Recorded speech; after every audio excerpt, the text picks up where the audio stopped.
അതായത് കോട്ടയത്തെ ഏറ്റവും പ്രധാനപ്പെട്ട മന്ത്രിയുടെ ഏറ്റവും വേണ്ടപ്പെട്ടവനായിട്ടുള്ള SP, അദ്ദേഹം 2 വനിതാ SIമാർക്ക് അശ്ലീല മെസ്സേജ് തൻ്റെ ഫോണിൽ നിന്ന് അയക്കുകയാണ്. അവിടെ IT ആക്ട് ഇല്ല, അവിടെ സ്ത്രീകൾക്കെതിരെയുള്ള കുറ്റകൃത്യമില്ല.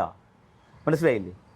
വയനാട്ടിലൊരു ഫോറസ്റ്റ് ഓഫീസിൽ നിന്ന് ഒരു ഫോറസ്റ്റ് ഗാർഡിന് ഇറങ്ങി ഓടേണ്ടി വരുവാണ് രാത്രി, വനിതാ ഫോറസ്റ്റ് ഗാർഡിന്. എന്ത് കാരണം? ആ മേൽ ദിവസം പീഡിപ്പിക്കാൻ ശ്രമിക്കുവാണ്.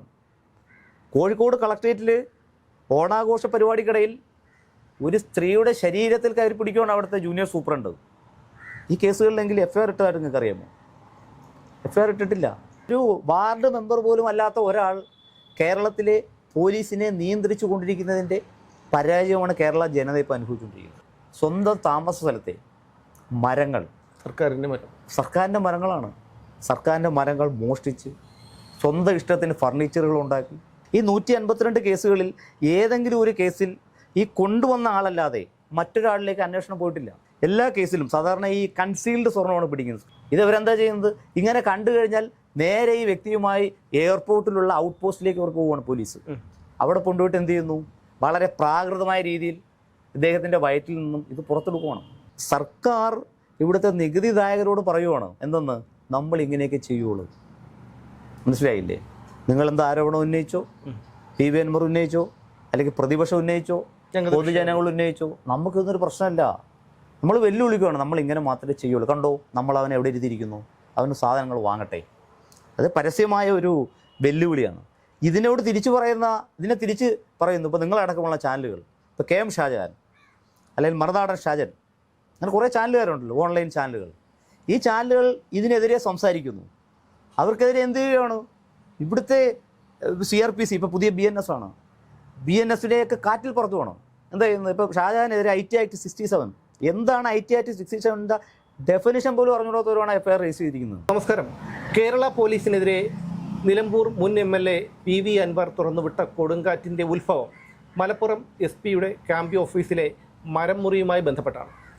ഈ മരം മുറി വിവാദത്തിൽ പരാതി കൊടുത്ത ഒരു സബ് ഇൻസ്പെക്ടറുണ്ട്, N. ശ്രീജിത്ത്. അദ്ദേഹം സസ്പെൻഷനിലായിരുന്നു. അദ്ദേഹം ഇപ്പോൾ നമ്മളോടൊപ്പമുണ്ട്. ചില കാര്യങ്ങൾ അദ്ദേഹത്തിന് പൊതുസമൂഹത്തോട് വെളിപ്പെടുത്താനുണ്ട്. നമസ്കാരം. നമസ്കാരം. ഈ വിവാദം ഉണ്ടാകുന്ന സമയത്ത് താങ്കൾ സസ്പെൻഷനിലായിരുന്നു. അതെ. ആദ്യം നമുക്ക് അവിടെ നിന്ന് തന്നെ തുടങ്ങാം. അതെ. എന്തിനായിരുന്നു താങ്കളുടെ സസ്പെൻഷൻ? ഞാൻ 2023 ഡിസംബർ മാസം 23-ാം തീയതിയാണ് സസ്പെൻഷൻ ആവുന്നത്.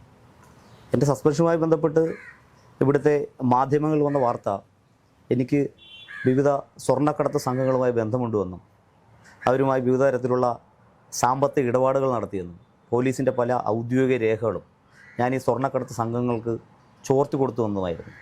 എന്നാൽ എൻ്റെ സസ്പെൻഷൻ ഓർഡറോ എനിക്കെതിരെ ഡിപ്പാർട്ട്മെൻറ്റ് നൽകിയ കുറ്റാരോപണ മെമ്മോയെ പരിശോധിച്ചാൽ നിങ്ങൾക്ക് മനസ്സിലാവുന്നത് യഥാർത്ഥത്തിലാവുന്നില്ല. അതിൻ്റെ കാരണം താനൂർ പോലീസ് സ്റ്റേഷനിൽ നടന്ന താമർ ജിഫ്രി കസ്റ്റഡി കൊലപാതക കേസ്, ഈ കേസിലെ വാർത്തകൾ, ഈ കേസിലെ നിങ്ങളടക്കമുള്ള മലയാളത്തിലെ ദേശീയ മാധ്യമങ്ങൾ വിവിധ തരത്തിലുള്ള വാർത്തകൾ റിപ്പോർട്ട് ചെയ്തിട്ടുണ്ട്. ഇത്തരത്തിലുള്ള വാർത്തകൾ അവിടുത്തെ ഒരു പ്രാദേശിക മുസ്ലിം ലീഗ് യൂത്ത് ലീഗ് നേതാവിൻ്റെ ഫോണിലേക്ക് അയച്ചു കൊടുത്തു. അന്നത്തെ SP ആയിരുന്ന സുജിത് ദാസിനെതിരായുള്ള ആരോപണങ്ങൾ ഈ പറയുന്ന യൂത്ത് ലീഗ് നേതാവിൻ്റെ ഫോണിലേക്ക് അയച്ചു കൊടുത്തു. ഇതാണ് എൻ്റെ സസ്പെൻഷൻ്റെ അടിസ്ഥാന കാരണം.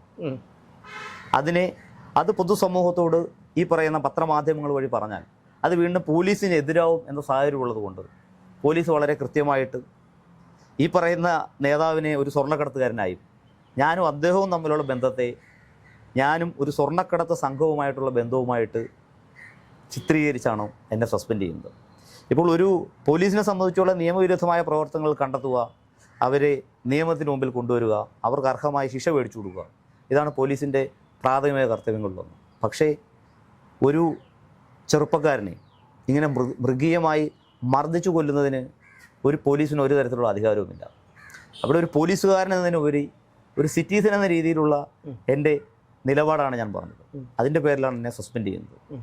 അപ്പോൾ താങ്കളന്ന് പെരുമ്പടപ്പ് പോലീസ് സ്റ്റേഷനിലെ സബ് ഇൻസ്പെക്ടർ ആയിരുന്നു. അതെ, Perumpadappu police station sub inspector. അപ്പോഴാണ് താങ്കൾ സസ്പെൻഷനിലാകുന്നത്. അതെ. ഇപ്പോൾ ഏകദേശം 2 വർഷത്തോളമായി. 2 വർഷം. അപ്പോൾ ഇതിൽ സസ്പെൻഷന് കാരണമായി പറയുന്ന ആരോപണങ്ങളെല്ലാം കെട്ടിച്ചമച്ചതാണെന്നാണ് താങ്കൾ പറയുന്നത്. കെട്ടിച്ചമച്ചതാണെന്നല്ല, ഈ സ്വർണ്ണക്കടത്ത് സംഘങ്ങളുമായി ബന്ധമുണ്ട് എന്നുള്ളത് കെട്ടിച്ചമച്ചതാണെന്നാണ് ഞാൻ പറയുന്നത്. എനിക്ക് ഒരു സ്വർണ്ണക്കടത്ത് സംഘങ്ങളുമായിട്ട് യാതൊരു ബന്ധവുമില്ല. അങ്ങനെയാണെങ്കിൽ സ്വർണ്ണക്കടത്ത് സംഘങ്ങളുമായി ബന്ധപ്പെടുക, സ്വർണ്ണക്കടത്ത് സംഘങ്ങൾക്ക് സഹായം കൊടുക്കുക എന്ന് പറയുന്നത് രാജ്യദ്രോഹ കുറ്റമാണ്. എനിക്കെതിരെ കേസ് രജിസ്റ്റർ ചെയ്യാം, എന്നെ ജയിലിലടയ്ക്കാം. അതിനുള്ള എല്ലാ നിയമ സംവിധാനങ്ങളും ഈ സർക്കാരിൻ്റെ കൈവശമുണ്ടല്ലോ. പക്ഷേ പോലീസുമായി ബന്ധപ്പെട്ട് സ്വർണ്ണക്കടത്ത് സംഘങ്ങളുമായി ഉള്ള ഒരു ബന്ധം പുറത്തു വരുന്നുണ്ട്. എന്താണ് അതിൻ്റെ യാഥാർത്ഥ്യം? താങ്കൾക്ക് അതേക്കുറിച്ച് എന്തെങ്കിലും അറിയാമോ? ഞാൻ ഈ സസ്പെൻഷന് ശേഷമാണ് സത്യം പറഞ്ഞാൽ അതിനെക്കുറിച്ചിട്ട് വിശദമായിട്ടുള്ളൊരു എൻ്റെ രീതിയിലൊരു അന്വേഷണം നടത്തുന്നത്. ഇപ്പോൾ കേരളത്തിൽ ഇന്ന് 4 എയർപോർട്ടുകളുണ്ട്. അതിൽ കരിപ്പൂർ എയർപോർട്ട് വഴി ഉള്ള സ്വർണ്ണക്കടത്തിൽ മാത്രമാണ് പോലീസ് പിടികൂടുന്നതായിട്ട് ഞാൻ മനസ്സിലാക്കുന്നത്. ഇന്ത്യയിൽ തന്നെ പോലീസ് സ്വർണം പിടികൂടുന്ന ഒരേ ഒരു എയർപോർട്ട് കരിപ്പൂർ മാത്രമായിരിക്കും. എന്തുകൊണ്ടായിരിക്കും അത്? ഇപ്പോൾ കരിപ്പൂരിൽ കൂടുതൽ സ്വർണ്ണം വരുന്ന എയർപോർട്ടുകളുണ്ട്. ഇപ്പോൾ ട്രിവാൻഡ്രം എയർപോർട്ടിൽ നിന്ന് DRI കോടിക്കണക്കിന് രൂപ സ്വർണം പിടികൂടിയിട്ടുണ്ട്. പക്ഷെ അവിടെ എങ്ങും തന്നെ എന്ത് ചെയ്യാൻ കഴിയുന്നില്ല, പോലീസിന് എന്ത് ചെയ്യാൻ പറ്റുന്നില്ല, അത് പിടിക്കുവാൻ കഴിയുന്നില്ല. അല്ല, ഇപ്പോൾ കസ്റ്റംസ് ആക്ട് അനുസരിച്ച് പോലീസിന് കസ്റ്റംസിൻ്റെ അധികാര പരിധിക്കുള്ളിൽ കടന്ന് സ്വർണം പിടിച്ചെടുക്കാനുള്ള അധികാരമുണ്ടോ? യഥാർത്ഥത്തിൽ 1962 കസ്റ്റംസ് ആക്ട് പ്രകാരമാണ് ഇത്തരത്തിലുള്ള ഇല്ലീഗലായിട്ടുള്ള സ്മഗ്ലിംഗ് തടയേണ്ടത്. കേരള പോലീസ് ആക്ട് അല്ലെങ്കിൽ കേരള പോലീസ് സ്റ്റാൻഡിംഗ് ഓർഡർ അതിൻ്റെ വോളിയം 1 സെക്ഷൻ 480 കൃത്യമായിട്ട് കസ്റ്റംസ് ആക്ടിൽ പോലീസ് എങ്ങനെയാണ് പെരുമാറേണ്ടതെന്ന് പറയുന്നുണ്ട്. പോലീസിന് ഒരു കസ്റ്റംസ് ഓഫീസർ സ്മഗ്ലിംഗ് ഗുഡ്സ് സീസ് ചെയ്യുന്നത് പോലെ സീസ് ചെയ്യാനുള്ള അധികാരമുണ്ട്. പക്ഷേ അത് എന്തിന് പുറത്തായിരിക്കണം? കസ്റ്റംസ് ഏരിയയ്ക്ക് പുറത്തായിരിക്കണം. പക്ഷേ മലപ്പുറത്തെ പോലീസ് ഈ പറയുന്ന കരിപ്പൂർ എയർപോർട്ടിനകത്ത് നിന്നാണ് എന്ത് ചെയ്തിട്ടുള്ളത്?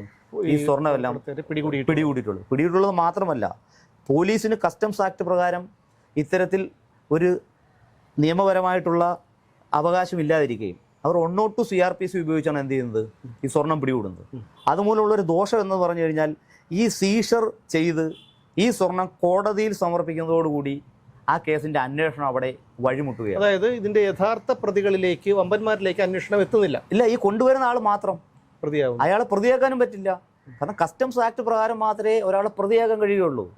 പോലീസിനെ സംബന്ധിച്ചുള്ളത് 102 CRPC ആണ്. അപ്പോൾ എന്തുകൊണ്ടായിരിക്കാം പോലീസ് അങ്ങനെയാണെങ്കിൽ ഇത് ഈ പിടികൂടുന്നത് മുകളിലുള്ള അതിൻ്റെ ഉന്നതനെ രക്ഷിക്കാൻ വേണ്ടിയാണോ? ഇനി അതല്ല, നമ്മുടെ പഴയ MLA പറഞ്ഞതുപോലെ പോലീസിലെ ഉന്നതർക്ക് കടത്ത് സംഘങ്ങളുമായുള്ള ബന്ധം കാരണം അതുമായി ബന്ധപ്പെട്ടാണോ? അല്ല, അതാണ് ഞാൻ ന്യായമായും സംശയിക്കുന്നത്. കാരണം നമുക്കറിയാം, ഈ ഇടതുപക്ഷ സർക്കാരിൻ്റെ 1ാം സർക്കാർ, ആ സർക്കാർ തന്നെ ഈ സ്വർണ്ണക്കടത്തുമായി ബന്ധപ്പെട്ട് നിരവധി പഴി കേൾക്കുകയും അതുമായി ബന്ധപ്പെട്ട് വിവിധ സർക്കാർ ഏജൻസികൾ, കേന്ദ്ര ഏജൻസികൾ അന്വേഷിച്ചുകൊണ്ടിരിക്കുകയാണ്. അതായത് കസ്റ്റംസ് ആക്ട് പ്രകാരം ചെയ്യേണ്ട ഒരു പ്രവൃത്തി കേരള പോലീസ് ചെയ്യുന്നു. നിങ്ങൾ ആ സീഷർ മാസുകൾ പരിശോധിച്ചാൽ നിങ്ങൾക്ക് മനസ്സിലാവും, 152 കേസുകളാണ്. ഈ 152 കേസുകളിൽ ഏതെങ്കിലും ഒരു കേസിൽ ഈ കൊണ്ടുവന്ന ആളല്ലാതെ മറ്റൊരാളിലേക്ക് അന്വേഷണം പോയിട്ടില്ല. അതുപോലെ തന്നെ ഈ 152 കേസുകളിൽ എല്ലാ കേസിലും സാധാരണ ഈ കൺസീൽഡ് സ്വർണ്ണമാണ് പിടിക്കുന്നത്. കൺസീൽഡ് മീൻസ് ഇവർ വിവിധ രൂപങ്ങളിലാക്കിയിട്ട് നമ്മുടെ വയറിനകത്തോ മറ്റോ സൂക്ഷിച്ചാണ് കൊണ്ടുവരുന്നത്. പോലീസ് ചെയ്യുന്നത് അവരവിടുന്ന് ഈ പിടിക്കുന്നു. അറസ്റ്റൊന്നും പറയാൻ പറ്റില്ല, കാരണം കേസില്ലല്ലോ. അവരവിടുന്ന് പിടികൂടുന്നു, നേരെ തൊട്ടടുത്തുള്ള പ്രൈവറ്റ് ആശുപത്രിയിലേക്ക് കൊണ്ടുപോകുന്നു. ആശുപത്രി കൊണ്ടുപോയതിന് ശേഷം അവർ എക്സ്റേ എടുത്ത് നോക്കുന്നു. അപ്പോൾ അദ്ദേഹത്തിൻ്റെ വയറ്റിൽ എന്ത് ചെയ്യുന്നു? 2 3 ഈ ഗോളം സ്വർണ്ണമാണെന്ന് നമുക്ക് പറയാൻ കഴിയില്ല. അപ്പോൾ യഥാർത്ഥത്തിൽ കസ്റ്റംസ് ആക്ടിൻ്റെ സെക്ഷൻ 106 വ്യക്തമായി പറയുന്നുണ്ട്. അതിന് കസ്റ്റംസ് ആക്ട് എന്ന് വേണ്ട, അത് മനുഷ്യാവകാശ ലംഘനമാണ്. കാരണം ഒരാളുടെ വയറ്റിൽ ഇത്തരത്തിൽ ഇല്ലീഗലായിട്ടുള്ള അല്ലെങ്കിൽ ഒരു അന്യപദാർത്ഥം കണ്ടാൽ ഡോക്ടറെ അടുത്ത് വെച്ചാണ് കാണുന്നത്. അപ്പോൾ ആ ഡോക്ടറുടെ പ്രസൻസിൽ അല്ലെങ്കിൽ ആ ഡോക്ടറുടെ സൂപ്പർവിഷനിൽ വേണം അത് പുറത്തെടുക്കാൻ. ഇതവരെന്താ ചെയ്യുന്നത്? ഇങ്ങനെ കണ്ടു കഴിഞ്ഞാൽ നേരെ ഈ വ്യക്തിയുമായി എയർപോർട്ടിലുള്ള ഔട്ട് പോസ്റ്റിലേക്ക് അവർ പോവുകയാണ് പോലീസ്. അവിടെ കൊണ്ടുപോയിട്ട് എന്ത് ചെയ്യുന്നു? വളരെ പ്രാകൃതമായ രീതിയിൽ ഇദ്ദേഹത്തിൻ്റെ വയറ്റിൽ നിന്നും ഇത് പുറത്തെടുക്കുകയാണ്. ഇത് നിയമവിരുദ്ധം എന്നതിനുപരി ഒരാളുടെ മനുഷ്യാവകാശ ലംഘനമാണ്. അതിനുശേഷം അവിടെ ഒരു മാസ്റ്റർ ഉണ്ടാകും. ഇതിനുശേഷമാണ് ഇത് എന്ത് ചെയ്യാൻ പോകുന്നത്? ഇത് തൂക്കുന്നതിനും വേർതിരിക്കുന്നതിനുമായിട്ട് അപ്രൈസറുടെ അടുത്തേക്ക് പോകുന്നു.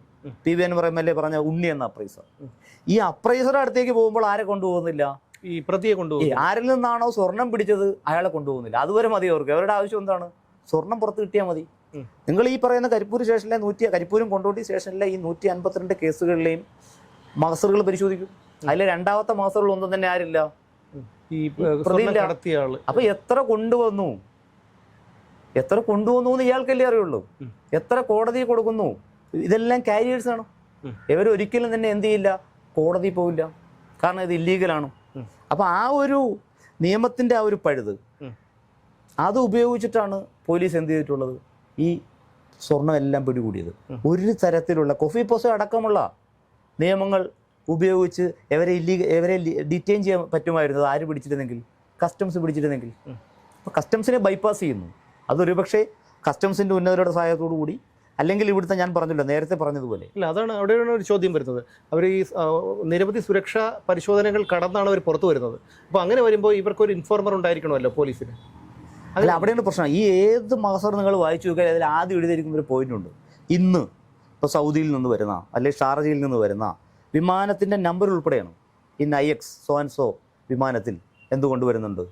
ഇന്ന ഒരാൾ സ്വർണം കൊണ്ടുവരുന്നുണ്ട്. കസ്റ്റംസ് ആക്ട് എന്ന് പറയുന്ന ഒരു സെൻട്രൽ ആക്ടാണ്. ആ ആക്ട് പ്രകാരം ഇത്തരത്തിലൊരു ഇൻഫർമേഷൻ ഒരു പബ്ലിക് സർവൻറ്റിന് കിട്ടിയാൽ she should inform to the customs authorities എന്ന് നിയമത്തിൽ പറയുന്നുണ്ട്. ആ നിയമത്തെയാണ് നഗ്നമായിട്ട് പോലീസ് ലംഘിച്ചിട്ട് യവൻ പുറത്തിറങ്ങണം. എന്നിട്ട് ഈ കസ്റ്റംസ് ഏരിയയിൽ വെച്ച് എന്ത് ചെയ്യുന്നു? ഇത് സീസ് ചെയ്യുന്നു. ഇത്തരത്തിലുള്ള ഇല്ലീഗൽ ആക്ടിവിറ്റീസ് നടക്കുന്നു. അവിടെ സംശയിക്കേണ്ടതായിട്ടിരിക്കുന്നു. ഇത് ഏജൻസികൾ അന്വേഷിച്ചിട്ട് കാര്യമില്ല. ഇതൊരു ജുഡീഷ്യൽ എൻക്വയറി വേണം ഇതിനകത്ത്. കാരണം ഈ കൊണ്ടുവന്ന ആൾക്കാരെ ചോദ്യം ചെയ്യണം. നിങ്ങൾ എത്ര കൊണ്ടുവന്നു, നിങ്ങളിലേക്ക് നടത്തിയ പ്രൊസീജിയറുകൾ എന്തൊക്കെയാണ്. അപ്പോൾ മാത്രമേ ഇതിനകത്തുള്ള കൃത്യമായ ഇല്ലീഗാലിറ്റീസ് പുറത്തു വരുള്ളൂ. അതുപോലെ തന്നെ താങ്കൾ ഈ മരമുറിയുമായി ബന്ധപ്പെട്ട് അന്ന് താങ്കൾ സസ്പെൻഷനിലാണ്, എന്നിട്ട് മരമുറിയുമായി ബന്ധപ്പെട്ട് താങ്കൾ പരാതി കൊടുക്കാനുള്ളൊരു കാരണം എന്താണ്? അത് പരാതി കൊടുക്കാനുള്ള കാരണം, ഞാൻ ഈ സസ്പെൻഷൻ ആകുന്നതിന് മുമ്പ് തന്നെ ഞാൻ മലപ്പുറം നർക്കോട്ടിക്സിൽ ജോലി ചെയ്യുന്ന സമയത്താണ് ഞാൻ ഇത്തരത്തിൽ ഇല്ലീഗലായിട്ടുള്ള അല്ലെങ്കിൽ ഒരു മോഷണം ഇത്തരത്തിൽ SP ക്യാമ്പ് ഓഫീസിൽ നടന്നതായിട്ടൊരു വിവരം എനിക്ക് ലഭിച്ചു. അപ്പോൾ അന്ന് ഞാൻ അതിനെക്കുറിച്ച് പലരോടും ഇങ്ങനെ അന്വേഷിച്ചു. സ്വാഭാവികമായിട്ടൊരു ക്യൂരിയോസിറ്റി. അപ്പോൾ പലരും ഇങ്ങനെ ചില വിഷയങ്ങളുണ്ടെന്ന് പറയുകയുണ്ടായി. അപ്പോൾ അന്നത്തെ SP ആയിരുന്നു സുജിത്ദാസ്. ഇതറിഞ്ഞിട്ട് എന്നെ അന്ന് ക്യാമ്പ് ഓഫീസിൽ SP ഓഫീസിൽ വിളിച്ചിട്ട്, ഞാൻ സ്ഥിരം വന്ന് SP ഓഫീസിൽ മറ്റു പലരോടും എന്നെ വളരെയധികം ഭീഷണിപ്പെടുത്തുകയൊക്കെ മറ്റു ചെയ്തിട്ടുണ്ട്. എന്താണ് അദ്ദേഹം പറഞ്ഞത്, നീ വേണ്ടാത്ത കാര്യങ്ങൾ അന്വേഷിക്കേണ്ട കാര്യമില്ല. മനസ്സിലായില്ല? അപ്പോൾ ഇത് ഞാൻ ഇതേ കാര്യം DIGക്കും IGക്കും DGPക്കൊക്കെ ഞാൻ ഇതിന് ശേഷം സസ്പെൻഷന് ശേഷം ഞാൻ പരാതിയായിട്ട് കൂടി PV അൻവർ MLA മുൻ MLA ഇത് റൈസ് ചെയ്യുന്നതിന് മുമ്പ് തന്നെ ഞാനിത് ഓൾറെഡി DIGക്കും IGക്കും DGPക്കും ഇത്തരം പരാതികൾ ഞാൻ കൊടുത്തില്ല. പക്ഷേ അതിനകത്തൊന്നും ഒരു നടപടി ഉണ്ടായിട്ടില്ല. അപ്പം പോലീസിൻ്റെ, ഞാൻ നേരത്തെ പറഞ്ഞതുപോലെ പോലീസിൻ്റെ പ്രധാനപ്പെട്ട പരമമായിട്ടുള്ള കർത്തവ്യം എന്ന് പറയുന്നത് മനുഷ്യരുടെ ജീവനും സ്വത്തും സംരക്ഷിക്കുക എന്നുള്ളതാണ്. അങ്ങനെ ജീവനും സ്വത്തും സംരക്ഷിക്കേണ്ട ജില്ലാ പോലീസ് മേധാവി സ്വന്തം താമസ സ്ഥലത്തെ മരങ്ങൾ സർക്കാരിൻ്റെ മരങ്ങളാണ്. സർക്കാരിൻ്റെ മരങ്ങൾ മോഷ്ടിച്ച് സ്വന്തം ഇഷ്ടത്തിന് ഫർണിച്ചറുകൾ ഉണ്ടാക്കി അദ്ദേഹം ഇങ്ങനെ വിലസുകയാണ് അവിടെ. അതുമാത്രമല്ല, SP ക്യാമ്പ് ഓഫീസിൽ ഒരു ക്രിക്കറ്റ് നെറ്റ്സ് ഉണ്ടാക്കിയിട്ടുണ്ട്. അതിന് മലപ്പുറം മഞ്ചേരി പോലീസ് സ്റ്റേഷൻ പരിധിയിലുള്ള അനധികൃത മണ്ണ് മാഫിയ 100-ലധികം ലോഡ് മണ്ണ് അവിടെ കൊണ്ടിട്ടാണ് ആ സ്ഥലം ഫില്ല് ചെയ്തെടുത്തത്. അതിൻ്റെ മുകളിലാണ് എന്ത് ചെയ്തിരിക്കുന്നത്? ആ ക്രിക്കറ്റ് നെറ്റ്സ് ഉണ്ടായിക്കോട്ടെ, അത് നമ്മുടെ ആരോഗ്യത്തിൻ്റെ ഭാഗമാണ്. പക്ഷേ അതിനെക്കുറിച്ച് ഞാൻ വിവരാശം ചോദിച്ചു, ഇങ്ങനൊരു ക്രിക്കറ്റ് നെറ്റ്സ് ഉണ്ടോ? മറുപടി ഉണ്ട്. ഇതിൻ്റെ ഫണ്ട് എവിടുന്ന്? അതിൻ്റെ ഫയൽ ഇവിടെ ഇല്ല. ഇതിൻ്റെ ഓർഡർ എന്ത്? അത് ബാധകമല്ല. ഇതിന് എത്ര രൂപ ചിലവായി? ബാധകമല്ല. ഇവിടെ എത്ര ലോഡ് മണ്ണിട്ടിട്ടുണ്ട്? ബാധകമല്ല. ഇതാണ് അതിൻ്റെ മറുപടി. അതായത് മലപ്പുറം SP ക്യാമ്പ് ഓഫീസ് ഈ പറയുന്ന സുജിത്ദാസ് എന്ന് പറയുന്ന IPS അവിടെ ഇരുന്ന സമയത്ത് ഞാൻ പറഞ്ഞില്ല, കൃത്യമായിട്ട് പറഞ്ഞാൽ മോഷണം, ഇത്തരത്തിലുള്ള ഇല്ലീഗൽ ആക്ടിവിറ്റീസുകളുടെ ഒരു കുത്തരങ്ങായി മാറി എന്ന് നമുക്ക് ചുരുക്കത്തിൽ പറയാം. അദ്ദേഹം ഇപ്പോൾ പോലീസ് ഹെഡ്ക്വാർട്ടേഴ്സിലുണ്ട്. അല്ല, അദ്ദേഹം നോക്കണം, അദ്ദേഹത്തിന് ഇപ്പോൾ കൊടുത്ത സീറ്റ് എന്താണ്? AG procurement. അതായത് പോലീസിലേക്ക് ആവശ്യമായ എന്തു സാധനങ്ങളും വാഹനങ്ങളടക്കം വാങ്ങുന്ന ഏറ്റവും തന്ത്രപ്രധാനമായ സീറ്റാണ്. അദ്ദേഹത്തെ മാറ്റിയത് എന്തിനാണ്? അദ്ദേഹം ഒരു ഇല്ലീഗലായിട്ടുള്ള ആക്ടിവിറ്റി നടത്തുകയും അത് പരാതിപ്പെട്ട ഒരു ജനപ്രതിനിധിയോട് അതിൽ നിന്ന് പിന്മാറണമെന്നും അതിൽ നിന്ന് പിന്മാറിക്കഴിഞ്ഞാൽ ഞാൻ മരണം വരെ ഞാൻ സർവീസുള്ള കാലം വരെ ഞാൻ താങ്കളുടെ അടിമ ആയിക്കൊള്ളാമെന്ന് പറഞ്ഞ ഒരു ഓഫീസറെ ഇപ്പോൾ പോസ്റ്റ് ചെയ്തേക്കുന്നത് നാം അടക്കമുള്ളവരുടെ നികുതിപ്പണം ഉപയോഗിച്ചാണ് ഈ പോലീസിൻ്റെ വാഹനങ്ങൾ വാങ്ങുന്നത്, പോലീസിൻ്റെ വസ്തുക്കൾ വാങ്ങുന്നത്. കേരളത്തിൽ ഏറ്റവും കൂടുതൽ പർച്ചേസ് നടന്ന ഡിപ്പാർട്ട്മെൻറ്റ് പോലീസാണ്. കാരണം ബാക്കിയുള്ള ഡിപ്പാർട്ട്മെൻറ്റിൻ്റെ 100 ഇരട്ടി പർച്ചേസ് നമ്മൾ എല്ലാത്തിനും കൃത്യമായിട്ട് ഫണ്ട് കിട്ടുന്ന പോലീസിനാണ്. അപ്പോൾ അതിൻ്റെ പ്രൊക്യൂർമെൻ്റ് എന്ന് പറയുന്ന സീറ്റാണ്. അപ്പോൾ ഇതെന്താണ്? സർക്കാർ ഇവിടുത്തെ നികുതിദായകരോട് പറയുവാണ് എന്തെന്ന്, നമ്മൾ ഇങ്ങനെയൊക്കെ ചെയ്യുള്ളൂ. മനസ്സിലായില്ലേ? നിങ്ങളെന്താ ആരോപണം ഉന്നയിച്ചോ, PV അൻവർ ഉന്നയിച്ചോ, അല്ലെങ്കിൽ പ്രതിപക്ഷം ഉന്നയിച്ചോ, പൊതുജനങ്ങൾ ഉന്നയിച്ചോ, നമുക്കിതൊരു പ്രശ്നമല്ല. നമ്മൾ വെല്ലുവിളിക്കുകയാണ്, നമ്മൾ ഇങ്ങനെ മാത്രമേ ചെയ്യുള്ളൂ. കണ്ടോ, നമ്മൾ അവനെ എവിടെ ഇരുത്തിയിരിക്കുന്നു, അവന് സാധനങ്ങൾ വാങ്ങട്ടെ. അത് പരസ്യമായ ഒരു വെല്ലുവിളിയാണ്. ഇതിനെ തിരിച്ച് പറയുന്നു ഇപ്പോൾ നിങ്ങളടക്കമുള്ള ചാനലുകൾ, ഇപ്പോൾ KM ഷാജഹാൻ അല്ലെങ്കിൽ മറുനാടൻ ഷാജൻ അങ്ങനെ കുറേ ചാനലുകാരുണ്ടല്ലോ, ഓൺലൈൻ ചാനലുകൾ. ഈ ചാനലുകൾ ഇതിനെതിരെ സംസാരിക്കുന്നു. അവർക്കെതിരെ എന്ത് ചെയ്യുകയാണ്? ഇവിടുത്തെ CRPC ഇപ്പോൾ പുതിയ BNS ആണ്. BNSനെയൊക്കെ കാറ്റിൽ പുറത്തു വേണം. എന്താ ചെയ്യുന്നത്? ഇപ്പോൾ ഷാജഹാനെതിരെ IT Act 67. എന്താണ് IT Act 67ൻ്റെ ഡെഫിനിഷൻ പോലും അറിഞ്ഞുകൂടാത്തവരാണ് FIR രജിസ്റ്റർ ചെയ്തിരിക്കുന്നത്. എന്തുകൊണ്ടാണ് CJM കോടതി ശക്തമായിട്ട് പോലീസിനെ വിമർശിച്ചത്? അപ്പം സർക്കാരിൻ്റെ ഇത്തരത്തിലുള്ള നയങ്ങൾക്കെതിരെ ആര് സംസാരിക്കുന്നു? അവർക്കെതിരെ യഥാർത്ഥത്തിൽ ഷാജഹാനെതിരെ UAP എടുക്കാത്ത ഭാഗ്യമെന്നാണ് ഞാൻ വിശ്വസിക്കുന്നത്. സാധാരണ അങ്ങനെ ചെയ്യുന്നത്. ഞാൻ പറഞ്ഞില്ല, പണ്ട് ഈ UAP കരി നിയമമെന്നും പറഞ്ഞിട്ട് പോസ്റ്റർ ഒട്ടിച്ച് നടന്ന് കാണുന്ന ഇവിടുത്തെ DYFIക്കാർ അല്ലെങ്കിൽ ഇവിടുത്തെ SFIക്കാർ. പലനെയും താഴെ നമ്മൾ പറഞ്ഞിട്ടില്ല. അത് അവരെ വീട്ടിൽ നിന്ന് 2 ലഘുലേഖ കിട്ടിയെന്ന് പറഞ്ഞു. 2 SFI പ്രവർത്തകരായിരുന്നു. UAPക്കെതിരെ ഏറ്റവും കൂടുതൽ സമരം ചെയ്തിട്ട് അത് ഏറ്റവും കൂടുതൽ പ്രയോഗിച്ചുകൊണ്ടിരിക്കുന്നത് നമ്മുടെ നാട്ടിലാണ്. ഞാൻ പറഞ്ഞില്ല, നിങ്ങൾ പ്രതികരിച്ചോ? എന്ത് ചെയ്യും? ഇത്തരത്തിലുള്ള ചെയ്തികൾക്കെതിരെ പ്രതികരിച്ചാൽ ഇപ്പം ഞാനും നാളെ UAPയിലകത്താവുമെന്ന് എനിക്ക് പറയാൻ പറ്റില്ല. മനസ്സിലായില്ലേ? അതാണ് ഈ നാട്ടിൽ ഇപ്പം നടന്നുകൊണ്ടിരിക്കുന്നത്. അത് ഞാൻ പറഞ്ഞില്ലേ, നിയമങ്ങളുടെ വിവരാവകാശ നിയമത്തിൻ്റെ അടിസ്ഥാനപരമായിട്ടുള്ള നിയമങ്ങളുടെ എന്താണ് വ്യഭിചാരം എന്ന് വേണമെങ്കിൽ പറയാം. അതാണ്. ഞാൻ പറയട്ടെ, ഞാനൊരു ഉദാഹരണം പറയാം. ഇപ്പോൾ ഈ ഷാജഹാനെതിരെ കേസെടുത്ത വിഷയത്തിലേക്ക് വരാം. ഇപ്പോൾ പത്തനംതിട്ട SP, അതിൻ്റെ പേര് ഞാൻ പറയുന്നത് എല്ലാവർക്കും അറിയാം. അതായത് കോട്ടയത്തെ ഏറ്റവും പ്രധാനപ്പെട്ട മന്ത്രിയുടെ ഏറ്റവും വേണ്ടപ്പെട്ടവനായിട്ടുള്ള SP. അദ്ദേഹം 2 വനിതാ SIമാർക്ക് അശ്ലീല മെസ്സേജ് തൻ്റെ ഫോണിൽ നിന്ന് അയക്കുകയാണ്. അവിടെ IT Act ഇല്ല, അവിടെ സ്ത്രീകൾക്കെതിരെയുള്ള കുറ്റകൃത്യമില്ല. മനസ്സിലായില്ലേ? വയനാട്ടിലൊരു ഫോറസ്റ്റ് ഓഫീസിൽ നിന്ന് ഒരു ഫോറസ്റ്റ് ഗാർഡിന് ഇറങ്ങി ഓടേണ്ടി വരുവാണ് രാത്രി, വനിതാ ഫോറസ്റ്റ് ഗാർഡിന്. എന്ത് കാരണം? ആ മേലുദ്യോഗസ്ഥൻ പീഡിപ്പിക്കാൻ ശ്രമിക്കുകയാണ്. കോഴിക്കോട് കളക്ട്രേറ്റിൽ ഓണാഘോഷ പരിപാടിക്കിടയിൽ ഒരു സ്ത്രീയുടെ ശരീരത്തിൽ കയറി പിടിക്കുകയാണ് അവിടുത്തെ ജൂനിയർ സൂപ്രണ്ട്. ഈ കേസുകളിലെങ്കിൽ FIR ഇട്ടതായിട്ട് നിങ്ങൾക്ക് അറിയാമോ? FIR ഇട്ടിട്ടില്ല. KM ഷാജഹാനെതിരെ FIR ഇടാൻ തിടുക്കമുണ്ടല്ലോ. ഷാജൻ സക്കറിക്കെതിരെ FIR ഇടാൻ തിടുക്കമുണ്ടല്ലോ. നിങ്ങളും 19 ദിവസം ജയിലിൽ കിടന്നതല്ലേ? ഏത് നിയമപ്രകാരം നിങ്ങൾ ജയിലിൽ കിടന്നു? മനസ്സിലായി? അപ്പം നിയമം അവർക്ക് അനുകൂലമായ സാഹചര്യങ്ങളിൽ എന്ത് ചെയ്യും? ഇടും. കാരണം എന്താണ്? ഒരു വാർഡ് മെമ്പർ പോലും അല്ലാത്ത ഒരാൾ കേരളത്തിലെ പോലീസിനെ നിയന്ത്രിച്ചു കൊണ്ടിരിക്കുന്നതിൻ്റെ പരാജയമാണ് കേരള ജനത ഇപ്പോൾ അനുഭവിച്ചുകൊണ്ടിരിക്കുന്നത്. മറ്റൊന്നുമല്ല. താങ്കൾ പല ഡിപ്പാർട്ട്മെൻറ്റുകളിൽ ജോലി ചെയ്തിട്ടാണ് കേരള പോലീസിലേക്ക് വരുന്നത്. ഇപ്പോൾ എന്ത് തോന്നുന്നു? അത് വേണ്ട എന്ന് തോന്നുന്നുണ്ടോ? ഇല്ല, അങ്ങനെ വേണ്ട ഇല്ല, ഒരിക്കലും തോന്നില്ല. കാരണം ഞാൻ 2009 കേരള സ്റ്റേറ്റ് ട്രാൻസ്പോർട്ട് കോർപ്പറേഷനിൽ കണ്ടക്ടറായിട്ടാണ് എൻ്റെ ഔദ്യോഗിക ജീവിതം തുടങ്ങുന്നത്. അതിനുശേഷം 5 വർഷം ജയിൽ വകുപ്പിൽ ജോലി ചെയ്തു, 3 വർഷം കേരള റവന്യൂ വകുപ്പിൽ ജോലി ചെയ്തു, 8 മാസം കേരള എക്സൈസ് വകുപ്പിൽ എക്സൈസ് ഇൻസ്പെക്ടറായിട്ട് ജോലി ചെയ്തു. അതിന് 2018 ഈ പോലീസിലേക്ക് വരുന്നത്. പക്ഷേ പോലീസിൽ വന്നതുകൊണ്ടാണ് ഈ ഭരണകൂടം എങ്ങനെയാണ് തങ്ങളുടെ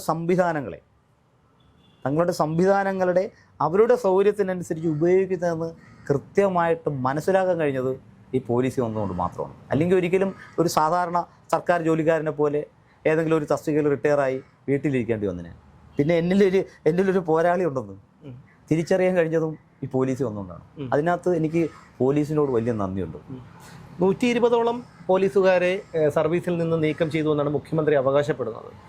IPSകാരെ, അതായത് പല വിവാദങ്ങളിൽപ്പെട്ട അനധികൃത സ്വത്ത് സമ്പാദനം, അതുപോലെ സ്വർണം പൊട്ടിക്കൽ, അങ്ങനെ വിവിധ ഗുരുതരമായ കുറ്റകൃത്യങ്ങൾ നടത്തിയെന്ന ആരോപണവും തെളിവുകളുമൊക്കെയുള്ള പല ഉന്നത ഉദ്യോഗസ്ഥരും ഇപ്പോഴും സംരക്ഷിക്കപ്പെടുന്നുണ്ട്. ഈ 120 പോലീസ് ഉദ്യോഗസ്ഥർ യഥാർത്ഥത്തിൽ നീക്കം ചെയ്യപ്പെട്ടിട്ടുണ്ടോ സർവീസിൽ നിന്ന്? അങ്ങനെ തോന്നുന്നുണ്ടോ? അല്ല, സർവീസിൽ നീക്കപ്പെട്ടിട്ടുണ്ട്. അത് രേഖകളാണ്, കൃത്യമാണ്. പക്ഷേ കാരണം അതാണ് അവിടുത്തെ കാരണമാണ് പ്രശ്നം. ഇപ്പം ഞാൻ മനസ്സിലാക്കുന്നത് ഈ 120 പോലീസ് ഉദ്യോഗസ്ഥരെ റിമൂവ് ചെയ്യുമെന്ന് പറഞ്ഞ സർക്കാർ ഇതിലേതെങ്കിലും ഒരു ഫയൽ കേരളത്തിൻ്റെ മുഖ്യമന്ത്രി നേരിട്ട് കണ്ടിട്ടുണ്ടോ? എനിക്ക് സംശയമാണ്.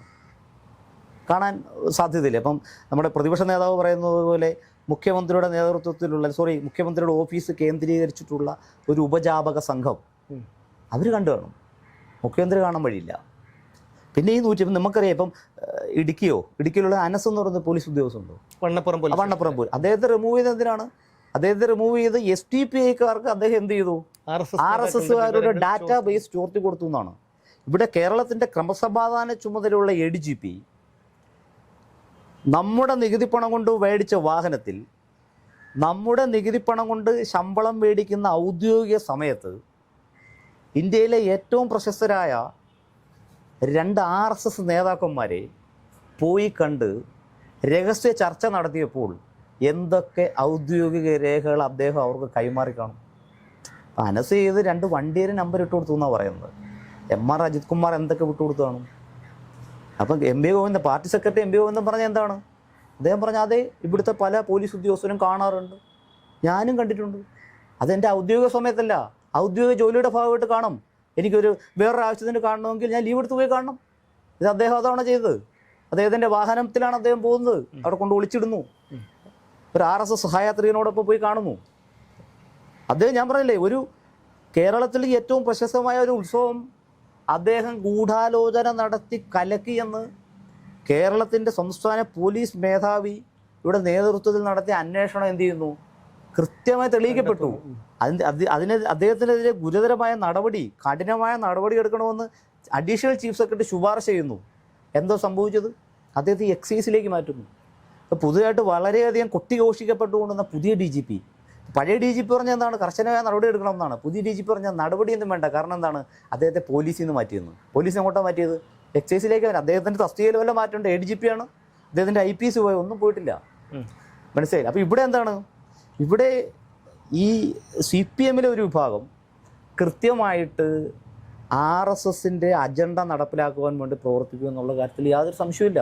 അതായത് കേരള പോലീസിൽ RSS പിടിമുറുക്കിയിരിക്കുന്നു എന്നുള്ള ഒരു ആരോപണം നിലനിൽക്കുന്നുണ്ട്. അത് സത്യമാണെന്നാണോ താങ്കൾ പറയുന്നത്? കേരള പോലീസിൽ RSSൻ്റെ സ്ലീപ്പർ സെല്ലുകൾ പ്രവർത്തിക്കുന്നു എന്ന കാര്യത്തിൽ യാതൊരു സംശയമില്ല.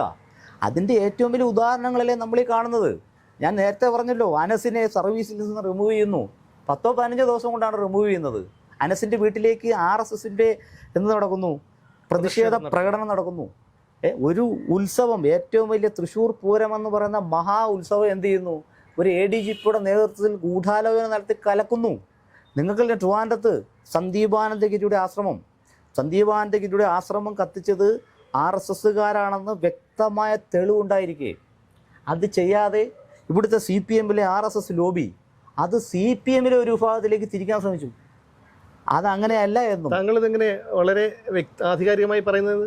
അല്ല, ആധികാരികമായുള്ള കാരണമുണ്ട്. ഇതിൻ്റെ അന്വേഷണ ഉദ്യോഗസ്ഥനായിരുന്ന ക്രൈംബ്രാഞ്ച് DYSP എന്ന് സസ്പെൻഷനിലാണ്. കാരണം അദ്ദേഹം ചെയ്ത തെറ്റ് എന്ന് പറയുന്നത് എന്താണ്? ഇതിലെ RSSകാരായുള്ള പ്രതികളെ അറസ്റ്റ് ചെയ്തു. ഒന്നാമത്തെ തെറ്റ്. രണ്ടാമത്തെ തെറ്റ് എന്താണ്? ഈ കേസിൻ്റെ അന്വേഷണ സമയത്ത് ഈ പറയുന്ന സന്ദീപാനന്ദഗിരിയുടെ ആശ്രമം കത്തിച്ച കേസിൻ്റെ അന്വേഷണത്തിനായിട്ട് അവരെടുക്കുന്ന CDR ഫോൺ രേഖകൾ ആരുടേതാണ്? കണ്ണൂരത്തെ കാരായി രാജൻ, തിരുവനന്തപുരത്തെ പാർട്ടിയുടെ പ്രധാനപ്പെട്ട നേതാവായിട്ടുള്ള IP ബിനു, ഇവിടുത്തെ DYSPയുടെ നേതാക്കന്മാർ. ഇവരുടെ CDR എന്തിനാണ് ഇതിലേക്ക് എടുക്കുന്നത്? പിന്നെ അന്വേഷണ ഉദ്യോഗസ്ഥന് എടുക്കാം, പക്ഷേ എന്തിനെടുത്തു എന്ന് അന്വേഷണ ഉദ്യോഗസ്ഥൻ കേസ് ഡയറിയിൽ രേഖപ്പെടുത്തിയിട്ടില്ല. ഇതിൽ ഏറ്റവും പ്രധാനപ്പെട്ട തെളിവായി മാറേണ്ടിയിരുന്ന സന്ദീപാനന്ദഗിരിയുടെ ആശ്രമത്തിൻ്റെ മുമ്പിൽ വെച്ചിരുന്ന ഒരു റീത്തുണ്ട്, അദ്ദേഹത്തെ ഭീഷണിപ്പെടുത്തുന്ന റീത്ത്. ഒരുപക്ഷേ ഈ പ്രതികളെ അറസ്റ്റ് ചെയ്തതിന് ശേഷം അവരുടെ കൈയക്ഷരം മാച്ച് ചെയ്തിട്ട് കൺക്ലൂസീവായിട്ട് അവരെ ശിക്ഷിക്കാൻ പറ്റിയൊരു തെളിവായിരുന്നു. ആ തെളിവ് പൂജപ്പുര സ്റ്റേഷനിൽ നിന്നും നഷ്ടപ്പെട്ടു. ആ പോലീസുകാർക്കെതിരെ എന്തെങ്കിലും നടപടി എടുത്തിട്ടില്ല. മനസ്സിലായില്ലേ? കണ്ണൂരിൽ CPM RSS സംഘർഷങ്ങൾ നടന്ന കേസുകളുടെ വിചാരണ നിങ്ങൾ ശ്രദ്ധിക്കൂ. RSSകാർ പ്രതികളായ പല കേസുകളും വെറുതെ വിടുവാണ്. അവിടെ CPMരുടെ പരാതി കൊണ്ട് എന്താണ്? കേസ് പഠിപ്പിക്കുന്നില്ല, അവരെ കൃത്യമായിട്ട് ലീഗൽ എയ്ഡ് അവിടെ കിട്ടുന്നില്ല. അവിടെ CPMമാരൊക്കെ ജയിലിൽ പോയിക്കൊണ്ടിരിക്കുകയാണ്, ആര് പോകുന്നില്ല, RSSകാരൊക്കെ പുറത്തു പോയിക്കൊണ്ടിരിക്കുകയാണ്. മനസ്സിലായി? ഇതാണ് അതിൻ്റെ യാഥാർത്ഥ്യം. ഇതാണ് RSSൻ്റെ സ്ലീപ്പർ സെല്ല്. അത് കാരണം എന്താണ്? ഈ ഗവൺമെൻറ്റിന് ഈ BJP കൊണ്ട് RSSനെ കൊണ്ട് ആവശ്യമുണ്ട്. അതുകൊണ്ടാണ്, വേറൊന്നും കൊണ്ടല്ല. കാരണം ഇവർക്കിനി ഭരണം ഇല്ലെങ്കിൽ ജീവിക്കാൻ പറ്റില്ല. അതുകൊണ്ടാണ് നിങ്ങൾ കണ്ടതല്ലേ അയ്യപ്പ സംഘം വന്ന പേരിൽ ഇതേ ഗവൺമെൻറ്റാണ് എന്ത് ചെയ്തത്? ഇവിടുത്തെ ഭക്തരുടെ എല്ലാ വികാരങ്ങളെയും ഹനിച്ചുകൊണ്ട് കുറേ സ്ത്രീകളെ ഹെൽമെറ്റൊക്കെ ഉപയോഗിച്ചിട്ട് പോലീസിനെ ഉപയോഗിച്ച് ശബരിമലയിലേക്ക് കൊണ്ടുപോയവരാണെന്ന് പറയാൻ പറ്റില്ല. ആക്ടിവിസ്റ്റുകളെ എന്തായാലും അവരെ കൊണ്ടുപോയ സർക്കാരാണ് എന്ത് ചെയ്യുന്നത്? അയ്യപ്പ സംഘം എന്ന പേരിൽ ഒരു പ്രഹസനം നടത്തുന്നത്. അദ്ദേഹം എന്ത് ചെയ്യുന്നു? മുഖ്യമന്ത്രി അദ്ദേഹത്തിൻ്റെ ഔദ്യോഗിക വാഹനത്തിൽ ഇവിടുത്തെ ഒരു പ്രധാനപ്പെട്ട സാമുദായിക സംഘടനാ നേതാവിന് CBI അന്വേഷിച്ചുകൊണ്ടിരിക്കുന്ന കേസിലെ പ്രതിസ്ഥാനത്തിരിക്കുന്ന ഒരാളെ കൊണ്ടിതിന് പോവുകയാണ്. പിന്നെ മുഖ്യമന്ത്രിയുടെ വാഹനം എന്ന് പറയുന്നത് ഇപ്പോൾ പ്രതികൾക്കുള്ള വാഹനമുണ്ട്, അതുകൊണ്ട് പ്രശ്നമില്ല. കാരണം അദ്ദേഹത്തിൻ്റെ ഏറ്റവും അടുത്ത ബന്ധു ഒരു കേസിൽ പ്രതിയായി ചാർജ് ഷീറ്റ് പ്രതിപട്ടികയിൽ ഉൾപ്പെടുത്തിയ പേര് കൊടുത്തിട്ട് അടുത്ത ദിവസം ഫ്രണ്ട് സീറ്റ് ഇരുത്തി കൊണ്ടുവന്നില്ലേ, ഗവൺമെൻറ് സീറ്റിൽ. അപ്പോൾ അത് ഞാൻ നേരത്തെ പറഞ്ഞില്ല, എന്താണ് നമ്മളോട് വെല്ലുവിളിക്കുകയാണ്, നമ്മളിങ്ങനെ ചെയ്യും. നമ്മളിങ്ങനെ ചെയ്യുള്ളൂ. അടുത്തൊരു വിഷയത്തിലേക്ക് വന്നാൽ താങ്കൾ ഏറ്റവും കൂടുതൽ കാലം ജോലി ചെയ്തത് എന്ന് വെച്ചാൽ 2018 സർവീസിൽ കയറുന്നതെങ്കിൽ പോലും തങ്ങൾ കൂടുതൽ സമയവും ജോലി ചെയ്യുന്നത് മലപ്പുറം ജില്ലയിലാണ്. Yes. ഈ മലപ്പുറം ജില്ലയിൽ തന്നെ കേരളത്തിൽ തന്നെ കോളിളക്കമുണ്ടാക്കിയ ഒരു കസ്റ്റഡി മരണമായിരുന്നു താമിർ ജിഫ്രിയുടേത് അല്ലെ? ആ ഒരു കേസുമായി MDMA കേസുമായി ബന്ധപ്പെട്ട അതേക്കുറിച്ച് താങ്കൾക്ക് എന്തെങ്കിലും അറിയാമോ? ഇല്ല, ഈ കസ്റ്റഡി മരണങ്ങളെന്ന് പറയുന്നത് യഥാർത്ഥത്തിൽ കസ്റ്റഡി മരണങ്ങൾ കേരള പോലീസിലുണ്ടാവും, ഇന്ത്യയിലൊക്കെ പോലീസിൽ സംഭവിച്ചിട്ടുണ്ട്. അതിന് കൃത്യമായിട്ടുള്ള അത് ജുഡീഷ്യൽ അന്വേഷണങ്ങളും CBI അന്വേഷണങ്ങളും താമർ ജിഫ്രി കേസിൽ നടത്തിയിട്ടുണ്ട്. പക്ഷേ താമർ ജിഫ്രി കേസിനകത്ത് ഞാൻ മനസ്സിലായപ്പോൾ CBI അതിനകത്ത് കുറ്റോത്തരം കൊടുത്തിട്ടുണ്ട്. അതിനകത്ത് 302-ല്ല 304A-ക്കാണ് കുറ്റോത്തരം കൊടുത്തിട്ടുള്ളത്. അതായത് മനഃപൂർവ്വമല്ലാത്ത നരഹത്യ. പക്ഷെ ഇവിടുത്തെ പ്രശ്നം ഈ കസ്റ്റഡി കൊലപാതക കേസുകളൊക്കെ തന്നെ താഴെക്കിടയിലുള്ള പോലീസ് ഉദ്യോഗസ്ഥരാണ് എന്ത് ചെയ്യപ്പെടുന്നത്, ബലിയേടാക്കപ്പെടുന്നത്. യഥാർത്ഥത്തിൽ DK Basu versus state of west Bengal കേസിൽ കൃത്യമായിട്ട് സുപ്രീം കോടതി പറഞ്ഞിട്ടുണ്ട്, ഒരു പോലീസ് സ്റ്റേഷനിൽ കസ്റ്റഡിയിലുള്ളവരെ കുറിച്ചിട്ട് ജില്ലാ പോലീസ് മേധാവി അറിഞ്ഞിരിക്കണം, അതിനെക്കുറിച്ച് കൺട്രോൾ റൂമുകൾ സ്ഥാപിക്കണം. ഇതിന് കൃത്യമായി സുപ്രീം കോടതിയുടെ ഗൈഡ് ലൈൻസ് ഉണ്ട്. അപ്പോൾ അതായത് ഒരു കസ്റ്റഡി കൊലപാതകം നടന്നാൽ അതിനകത്ത് ജില്ലാ പോലീസ് മേധാവിയുടെ പങ്ക് അന്വേഷിക്കേണ്ടതാണ്. അദ്ദേഹത്തിന് അതിൽ നിന്ന് ഒഴിഞ്ഞു മാറാൻ പറ്റില്ല. പക്ഷേ ഏതെങ്കിലും ഒരു കേസിൽ ഒരു ജില്ലാ പോലീസ് മേധാവി പ്രതിയായിട്ടുണ്ടോ, ശിക്ഷിക്കപ്പെട്ടിട്ടുണ്ടോ? സസ്പെൻഷൻ ആയതുപോലും ഈ പറയുന്ന അങ്ങേയറ്റം പോയാൽ SHO, അതിനപ്പോൾ അതും വളരെ റെയറായിട്ടാണ്. അല്ല, അങ്ങനെ ആയിട്ടില്ല. പക്ഷേ അതിനൊരു അപവാദമുണ്ട്. ആരാണ് അതിൻ്റെ അപവാദമുണ്ട്? ഗുജറാത്തിലെ സബർമതി ജയിലിൽ ഒരു പോരാളി കിടപ്പുണ്ട്. അദ്ദേഹത്തിൻ്റെ പേര് സഞ്ജീവ് ഭട്ട് എന്നാണ്. അദ്ദേഹം ഒരു കസ്റ്റഡി കൊലപാതക കേസിലാണ് അദ്ദേഹം ശിക്ഷ അനുഭവിച്ചുകൊണ്ടിരിക്കുന്നത്. SP ആയിരുന്നു അദ്ദേഹം. SP-ക്ക് അറിയില്ല അതിനെക്കുറിച്ച്.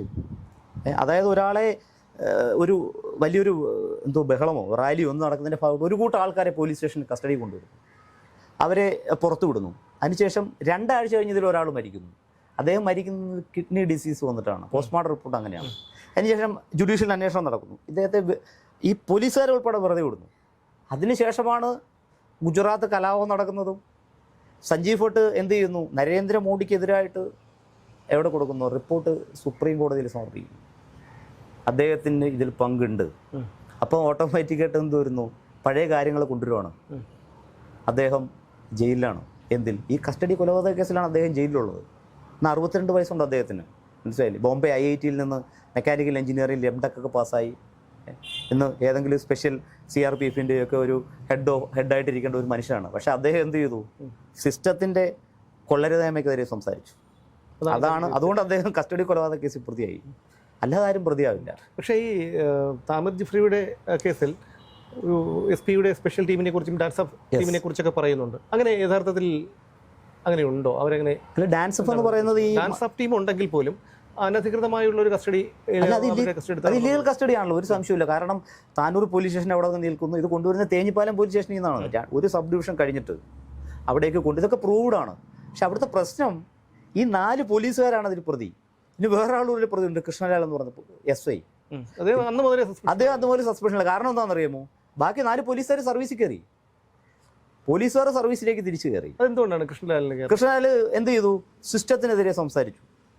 അപ്പോൾ താങ്കൾക്ക് ഭയമില്ലേ? എനിക്ക് ഭയമില്ല, എൻ്റെ ഭയം എന്നേ പോയി. അല്ല, താങ്കൾക്കിപ്പോൾ തിരികെ സർവീസിൽ കയറണമെന്ന്? തിരികെ സർവീസിൽ കയറുന്ന കാര്യം ഞാൻ പറഞ്ഞല്ലോ. ഇത്തരത്തിൽ പറയുന്നത്, ഈ പറയുന്ന ഒരു ഭരിക്കുന്ന സർക്കാരിന് വേണ്ടിയിട്ട് അല്ലെങ്കിൽ സ്ഥാപിത താല്പര്യങ്ങൾക്ക് വേണ്ടിയിട്ട് ഒരു മതവിഭാഗത്തെ ഒറ്റിക്കൊടുക്കുന്ന, അല്ലെങ്കിൽ സ്വന്തം താമസ സ്ഥലത്തെ മരങ്ങളും അങ്ങനെയുള്ള സാധനങ്ങളും മോഷ്ടിക്കുന്ന, അല്ലെങ്കിൽ ഒരു വാർഡ് മെമ്പർ പോലും അല്ലാത്ത ഒരു ബലാത്സംഗ കേസിൽ പ്രതിയാക്കപ്പെട്ട ഒരാളാൽ ഭരിക്കപ്പെടുന്ന ഒരു സിസ്റ്റത്തിൽ ജോലി ചെയ്ത് ആ ശമ്പളം നമ്മളെ മക്കൾക്ക് കൊണ്ട് കൊടുക്കുന്നതിനെക്കാട്ടും നല്ലത് കൂലിപ്പണിക്ക് പോകണതാണെന്ന് വിശ്വസിക്കുന്ന ഒരാളാണ് ഞാൻ. മനസ്സിലായി? എനിക്കതാ സന്തോഷം. പക്ഷേ അന്ന് ഈ താമിർ ജിഫ്രി വധവുമായി ബന്ധപ്പെട്ട ഒരു ഉന്നത പോലീസ് ഉദ്യോഗസ്ഥൻ്റെ പേര് കേട്ടിരുന്നു. അദ്ദേഹം അവിടെ വന്നിരുന്നു എന്ന് പറയുന്നു. അദ്ദേഹം പ്രതിയാക്കപ്പെടുന്നില്ലല്ലോ. അതാണ് CBIയുടെ എല്ലാ രേഖകളിലും പറയുന്നുണ്ട്. ഈ താമിർ ജിഫ്രിയെ ഈ പറയുന്ന പോലീസ് സ്റ്റേഷൻ അടുത്തുള്ള ഈ പറയുന്ന ഒരു ക്വാർട്ടേഴ്സ് ഉണ്ട്, അവിടെ കൊണ്ടുവന്ന സമയത്ത് അവിടുത്തെ സർക്കിൾ ഇൻസ്പെക്ടർ ആയിരുന്ന ജീവൻ ജോർജ് അവിടെ വന്നിട്ടുണ്ട് എന്നും ഈ പ്രതികളെ കണ്ടുവെന്നും, അതായത് ഈ മരണപ്പെട്ടവനെ ഉൾപ്പെടെ കണ്ടുവെന്നും മൊഴിയുണ്ട്. പക്ഷേ അദ്ദേഹം പ്രതിയായിട്ടില്ല. ഇനി അന്നത്തെ DYSP ആയിരുന്ന ഈ കൃഷ്ണലാലിനെ വിളിച്ചിട്ട് ക്രൈംബ്രാഞ്ച് അന്വേഷണത്തെ തടസ്സപ്പെടുത്തുന്ന രീതിയിൽ അത് മൊഴി കൊടുക്കരുത് എന്നും നിങ്ങളുടെ മൊഴി നമുക്ക് ഷേപ്പ് ചെയ്യണമെന്നും പറയുന്ന വോയിസ് ഈ പൊതു മാധ്യമങ്ങളിൽ വന്നതാണ്. അവർ പ്രതിയാക്കപ്പെട്ടില്ല എന്ന് മാത്രമല്ല, ജീവൻ ജോർജ് ഇന്ന് ക്രൈംബ്രാഞ്ച് DYSP ആണ്, കണ്ണൂർ ക്രൈംബ്രാഞ്ച് DYSP ആണ്. ഈ താമർ ജിഫ്രിയെ അറസ്റ്റ് ചെയ്തെങ്കിൽ പോലും അദ്ദേഹത്തെ കൊണ്ടുവന്നത് ക്വാർട്ടേഴ്സിലാണ്. എന്തിനായിരിക്കാം ക്വാർട്ടേഴ്സിൽ കൊണ്ടുപോയി? നമ്മുടെ ലോക്കപ്പ് ഉണ്ടല്ലോ, അല്ലെങ്കിൽ സ്റ്റേഷനിലേക്കല്ലേ കൊണ്ടുപോയത്? അല്ല, ഈ ക്വാർട്ടേഴ്സിൽ വെച്ചിട്ടാണല്ലോ ഇത്തരത്തിലുള്ള ഈ പറയുന്ന അദ്ദേഹത്തിന്റെ മേൽ ഇത്ര ശക്തമായിട്ടുള്ള മർദ്ദനം നടത്തിയിട്ടുള്ളത്. അവിടെയാണ് ഞാൻ ചോദിക്കുന്നത്. ഇപ്പോൾ അവരുടെ ഒരു മനോനില കൊണ്ടാണോ, അല്ലെങ്കിൽ ഈ ഒരു ടീമിലേക്ക് വരുന്ന ഈ ഇത്തരം ഡാൻസ് ഓഫ് ടീം അതുപോലെയുള്ള ഈ താമർ ജിഫ്രിയെ അറസ്റ്റ് ചെയ്ത ആ ടീമിലേക്ക് വരുന്ന ഉദ്യോഗസ്ഥർ പ്രത്യേക മാനസിക വൈകല്യമുള്ളവരാണോ, അല്ലെങ്കിൽ അറിയാൻ വയ്യാത്തതുകൊണ്ട് ചോദിക്കുകയാണ്. അല്ല, അങ്ങനെയൊന്നുമല്ല. ഈ 4 പോലീസ് ഉദ്യോഗസ്ഥരെ പേഴ്സണലി എനിക്ക് അറിയാവുന്നവരാണ്. ഇതിൽ 2 പേരോട് ഞാൻ ജോലി ചെയ്തിട്ടുള്ളവരുമാണ്. ഇവിടുത്തെ പ്രശ്നം അതല്ല. ഇവിടുത്തെ പ്രശ്നം ഞാൻ പറഞ്ഞില്ലേ, മുകളിൽ നിന്നുള്ള സമ്മർദ്ദമാണ് പ്രധാനപ്പെട്ട വിഷയം. ഇപ്പം ഞാൻ പറഞ്ഞു, ഇവിടെ നർക്കോട്ടിക്സിനെ നിയന്ത്രിക്കണം. നർക്കോട്ടിക്സ് എന്ന് പറയുന്നത് നമ്മുടെ ഈ മദ്യം പോലെ അല്ല. നർക്കോട്ടിക്സ് നമ്മുടെ സമൂഹത്തിൻ്റെ ഏറ്റവും വലിയ ശാപമാണ്, അതിനൊരു സംശയമില്ല. പക്ഷെ ഇവിടുത്തെ പ്രശ്നം എന്താണെന്നറിയാമോ? ഇവിടെ ഈ IPSകാർ തമ്മിലുള്ള കിടമത്സരം, അല്ലെങ്കിൽ ഓഫീസർമാർ തമ്മിലുള്ള കിടമത്സരം. തേഞ്ഞിപ്പാലത്ത് ക്വാർട്ടേഴ്സിൽ താമർ ജിഫ്രിയുടെ കയ്യിൽ 10 ഗ്രാം MDM ഉണ്ടെങ്കിൽ തേഞ്ഞിപ്പാലം പോലീസ് വന്ന് പിടിച്ച് അവരെ നിയമപരമായിട്ട് അവരെ കോടതിയിലേക്ക് ഹാജരാക്കി അവന് ശിക്ഷ മേടിച്ചു കൊടുക്കട്ടെ. അവനെ അവിടുന്ന് ഇവിടേക്ക് കൊണ്ടുവരുമ്പോൾ സംഭവിക്കുന്നത് എന്താണെന്നറിയാമോ? നിങ്ങൾക്കറിയാം, NDPS ആക്ട് എന്ന് പറയുന്നത് നടപടിക്രമങ്ങൾ കൃത്യമായി പാലിച്ചിട്ടില്ല, കേസ് പരാജയപ്പെടും. ഇവിടെ നടപടിക്രമങ്ങൾ പരാജയപ്പെട്ടില്ലേ? അപ്പോൾ അതുകൊണ്ടാണ് കേരളത്തിൽ പോലീസ് എടുക്കുന്ന NDPS കേസുകളുടെ ഭൂരിഭാഗവും കോടതിയിൽ പരാജയപ്പെടാനുള്ള പ്രധാനപ്പെട്ട കാരണം ഇതാണ്. ഇവരെന്ത് ചെയ്യുന്നു? ഈ നടപടിക്രമങ്ങൾ പാലിക്കുന്നില്ല. കാരണം ഓരോരുത്തരും അവരുടെ പേഴ്സണൽ, ഒരു DYSPക്ക് എൻ്റെ പരിധിയിൽ അങ്ങനെയല്ല. ഇതൊരു എൻ്റെ കേരള പോലീസിൻ്റെ ഒരു ആക്റ്റായിട്ടല്ലേ നമ്മൾ കണക്കാക്കേണ്ടത്. ഇതൊരു പോലീസിൻ്റെ വർക്ക് എന്ന് കണക്കാക്കണം. ഇത് അങ്ങനെയല്ല കണക്കാക്കുന്നത്. SP എൻ്റെ കീഴിൽ ഇത്ര പിടിച്ചു, DYSP എൻ്റെ കീഴിൽ ഇത്ര പിടിച്ചു, അല്ലെ SHO എൻ്റെ കീഴിൽ ഇത്ര. അതിലേക്ക് വരുമ്പോൾ, അതിലേക്ക് ചുരുങ്ങുമ്പോഴാണ് എന്ത് ചെയ്യുന്നത്? ഇത്തരത്തിലുള്ള പ്രശ്നങ്ങൾ നടക്കുന്നത്. ഇപ്പം തേഞ്ഞിപ്പാലത്ത് പിടിച്ച് അവൻ അവിടെയും കൊടുത്താൽ മതി, ഈ പ്രശ്നം അവിടെ കഴിഞ്ഞു. അവൻ ഇവിടേക്ക് കൊണ്ടുവരേണ്ട കാര്യമില്ല. ഇവിടെ കൊണ്ടുവരുന്നു, പിന്നെ കൂടുതൽ ഡിറ്റക്ഷന് വേണ്ടി അവനെ മർദ്ദിക്കുന്നു. ഒരു പക്ഷേ പരിചയസമ്പന്നം ഇല്ലാത്തതുകൊണ്ടായിരിക്കണം ഈ പോലീസ് ഉദ്യോഗസ്ഥർക്ക് ഒരു മരണപ്പെടുന്നു. പിന്നെ മേലിൽ നിന്നുള്ള നിർദ്ദേശങ്ങളും ഉണ്ട്. അപ്പോൾ അവരൊക്കെ രക്ഷപ്പെട്ടു. അതായത് കേസിൻ്റെ എണ്ണം കൂട്ടാൻ വേണ്ടിയിട്ട് അങ്ങനെ ഉറപ്പായിട്ടും കേസിൻ്റെ എണ്ണം കൂട്ടാൻ വേണ്ടിയിട്ട് തന്നെയാണ്. നിങ്ങൾ മനസ്സിലാക്കേണ്ട, 10-20 വർഷം മുമ്പ് കേരള പോലീസിൻ്റെ ഭരിച്ചുകൊണ്ടതൊരു IG ആണ്. ഇന്ന് എത്ര IG മാരുണ്ട്? എനിക്കൊന്ന് വില്ലേജ് ഓഫീസർമാരെക്കാട്ട് കൂടുതൽ IG മാരുണ്ട് കേരളത്തിൽ. മനസ്സിലായില്ലേ? ADG എത്ര പേരുണ്ട്? തഹസിൽദാരന്മാരെക്കാട്ടും കൂടുതൽ ADG പിന്നെ സ്റ്റേറ്റാണെന്ന് കേരളം. ഇതിനാണ് കേസ് കൂട്ടുക. അപ്പോൾ അതിനനുസരിച്ച് പുതിയ IPS തസ്തികകളിലൂടെ ക്രിയേറ്റ് ചെയ്യപ്പെടും. അപ്പോൾ അതിനനുസരിച്ച് നമ്മുടെ നികുതി പണമാണ് കൊടുക്കേണ്ടത്. ബലിയാടാകുന്നത്. കാരണം ഒരാൾ IG ആകുമ്പോൾ അദ്ദേഹത്തിന് ഗൺമാന് വേണം, വേറൊരു വീട് വേണം, വാഹനം വേണം. അത് സ്വാഭാവികമായിട്ടും നമ്മുടെ നികുതി പണം ഇങ്ങനെ പൊയ്ക്കൊണ്ടേയിരിക്കും. ഇപ്പം കേരളത്തിൻ്റെ ഇന്ത്യയുടെ ഫിനാൻസ് മിനിസ്റ്റർ നിർമ്മലാ സീതാരാമൻ ഉപയോഗിക്കുന്ന 10 ലക്ഷം രൂപയുടെ കാറാണ്. മനസ്സിലായില്ലേ? ഇവിടെ SP റാങ്കിലുള്ള ഉദ്യോഗസ്ഥർ ഉപയോഗിക്കുന്ന 35 ലക്ഷം രൂപയുടെ കാറാണ്. മനസ്സിലായില്ലേ? അതാ വ്യത്യാസം. ഇന്ത്യയുടെ ധനകാര്യ മന്ത്രിയാണ്. നിങ്ങൾ കണ്ടാണോ? മാരുതി സിയാസ് കാറിലാണ് അവർ വരുന്നത്. ഇത് ആകെ ഉള്ളൊരു ആഡംബരം എന്ന് പറഞ്ഞാൽ അതിനൊരു ബുള്ളറ്റ് പ്രൂഫ് ഉണ്ട് എന്നുള്ളത് മാത്രമാണ്. ഇതിനപ്പുറത്തേക്ക് ഒരു ആഡംബരമില്ല. ഇവിടെ വേറൊരു വരുന്നൊരു IPS വരെ ഉപയോഗിക്കുന്നത് 35 ലക്ഷം രൂപ വരെ കാറാണ്. ഇന്നോവ ക്രിസ്റ്റ കുറഞ്ഞൊരു കാർ നിങ്ങൾ കണ്ടിട്ടുണ്ടോ? പോലീസ് ഓഫീസർമാർ. അതാ വ്യത്യാസം. They are living in luxury, ultra luxury. അതാണ് പ്രശ്നം. അങ്ങനെ അതുപോലെ തന്നെയാണ് അവിടെ പാനൂർ ബോട്ടപകടം. ഈ ബോട്ടപകടം ഉണ്ടായി. ബോട്ടപകടത്തിൽ ഒരുപാട് ദുരൂഹതകൾ ആരോപിക്കുന്നുണ്ട്.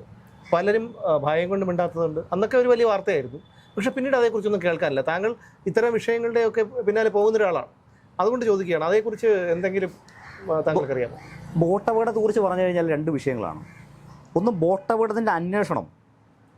ഈ ബോട്ടപകടത്തിൻ്റെ ഇനിയിപ്പോൾ അതിൻ്റെ ട്രയൽ തുടങ്ങാൻ പോകണം. നിങ്ങൾ നോക്കിക്കോളൂ. ആ ബോട്ടപകടത്തിൽ ആരും ശിക്ഷിക്കാൻ പോകുന്നില്ല, ഒരാളെ ശിക്ഷിക്കാൻ പോകുന്നില്ല. ഏറ്റവും മോശമായിട്ടുള്ള അന്വേഷണം, ഏറ്റവും മോശം രീതിയിലുള്ള കുറ്റപത്രമാണ് ആ കേസിൽ കൊടുത്തിട്ടുള്ളത്. ഏറ്റവും ദുർബലമായ കുറ്റപത്രം. അങ്ങനെയാണെങ്കിൽ അത് ആരെങ്കിലും രക്ഷിക്കാൻ വേണ്ടി ഉറപ്പായിട്ടും ഞാൻ പറഞ്ഞു തരാം. ഈ പറയുന്ന ബോട്ട് ഒരു ദിവസം രാത്രി, ഈ ബോട്ടപകടം നടക്കുന്നതിൻ്റെ അന്ന് സൂര്യാസ്തമയത്തിന് ശേഷം ബോട്ട് പുറപ്പെടാൻ നിൽക്കുവാണ്. ആൾ കൂടുതലാണ് ബോട്ടിൽ. അപ്പോൾ അവിടേക്ക് 5 പോലീസ് വോളണ്ടിയേഴ്സും ഒരു പോലീസ് ഉദ്യോഗസ്ഥനും കൂടെ അങ്ങോട്ടേക്ക് വരുന്നു. നമ്മളും കയറുന്നുണ്ട് ഈ ബോട്ടിൽ. അപ്പോൾ സ്രാങ്കിന് എന്തെങ്കിലും പറയാൻ പറ്റുമോ? കേരളം എന്ന് പറയാം, പോലീസ് വോളണ്ടിയേഴ്സ് ഒക്കെ അല്ലേ.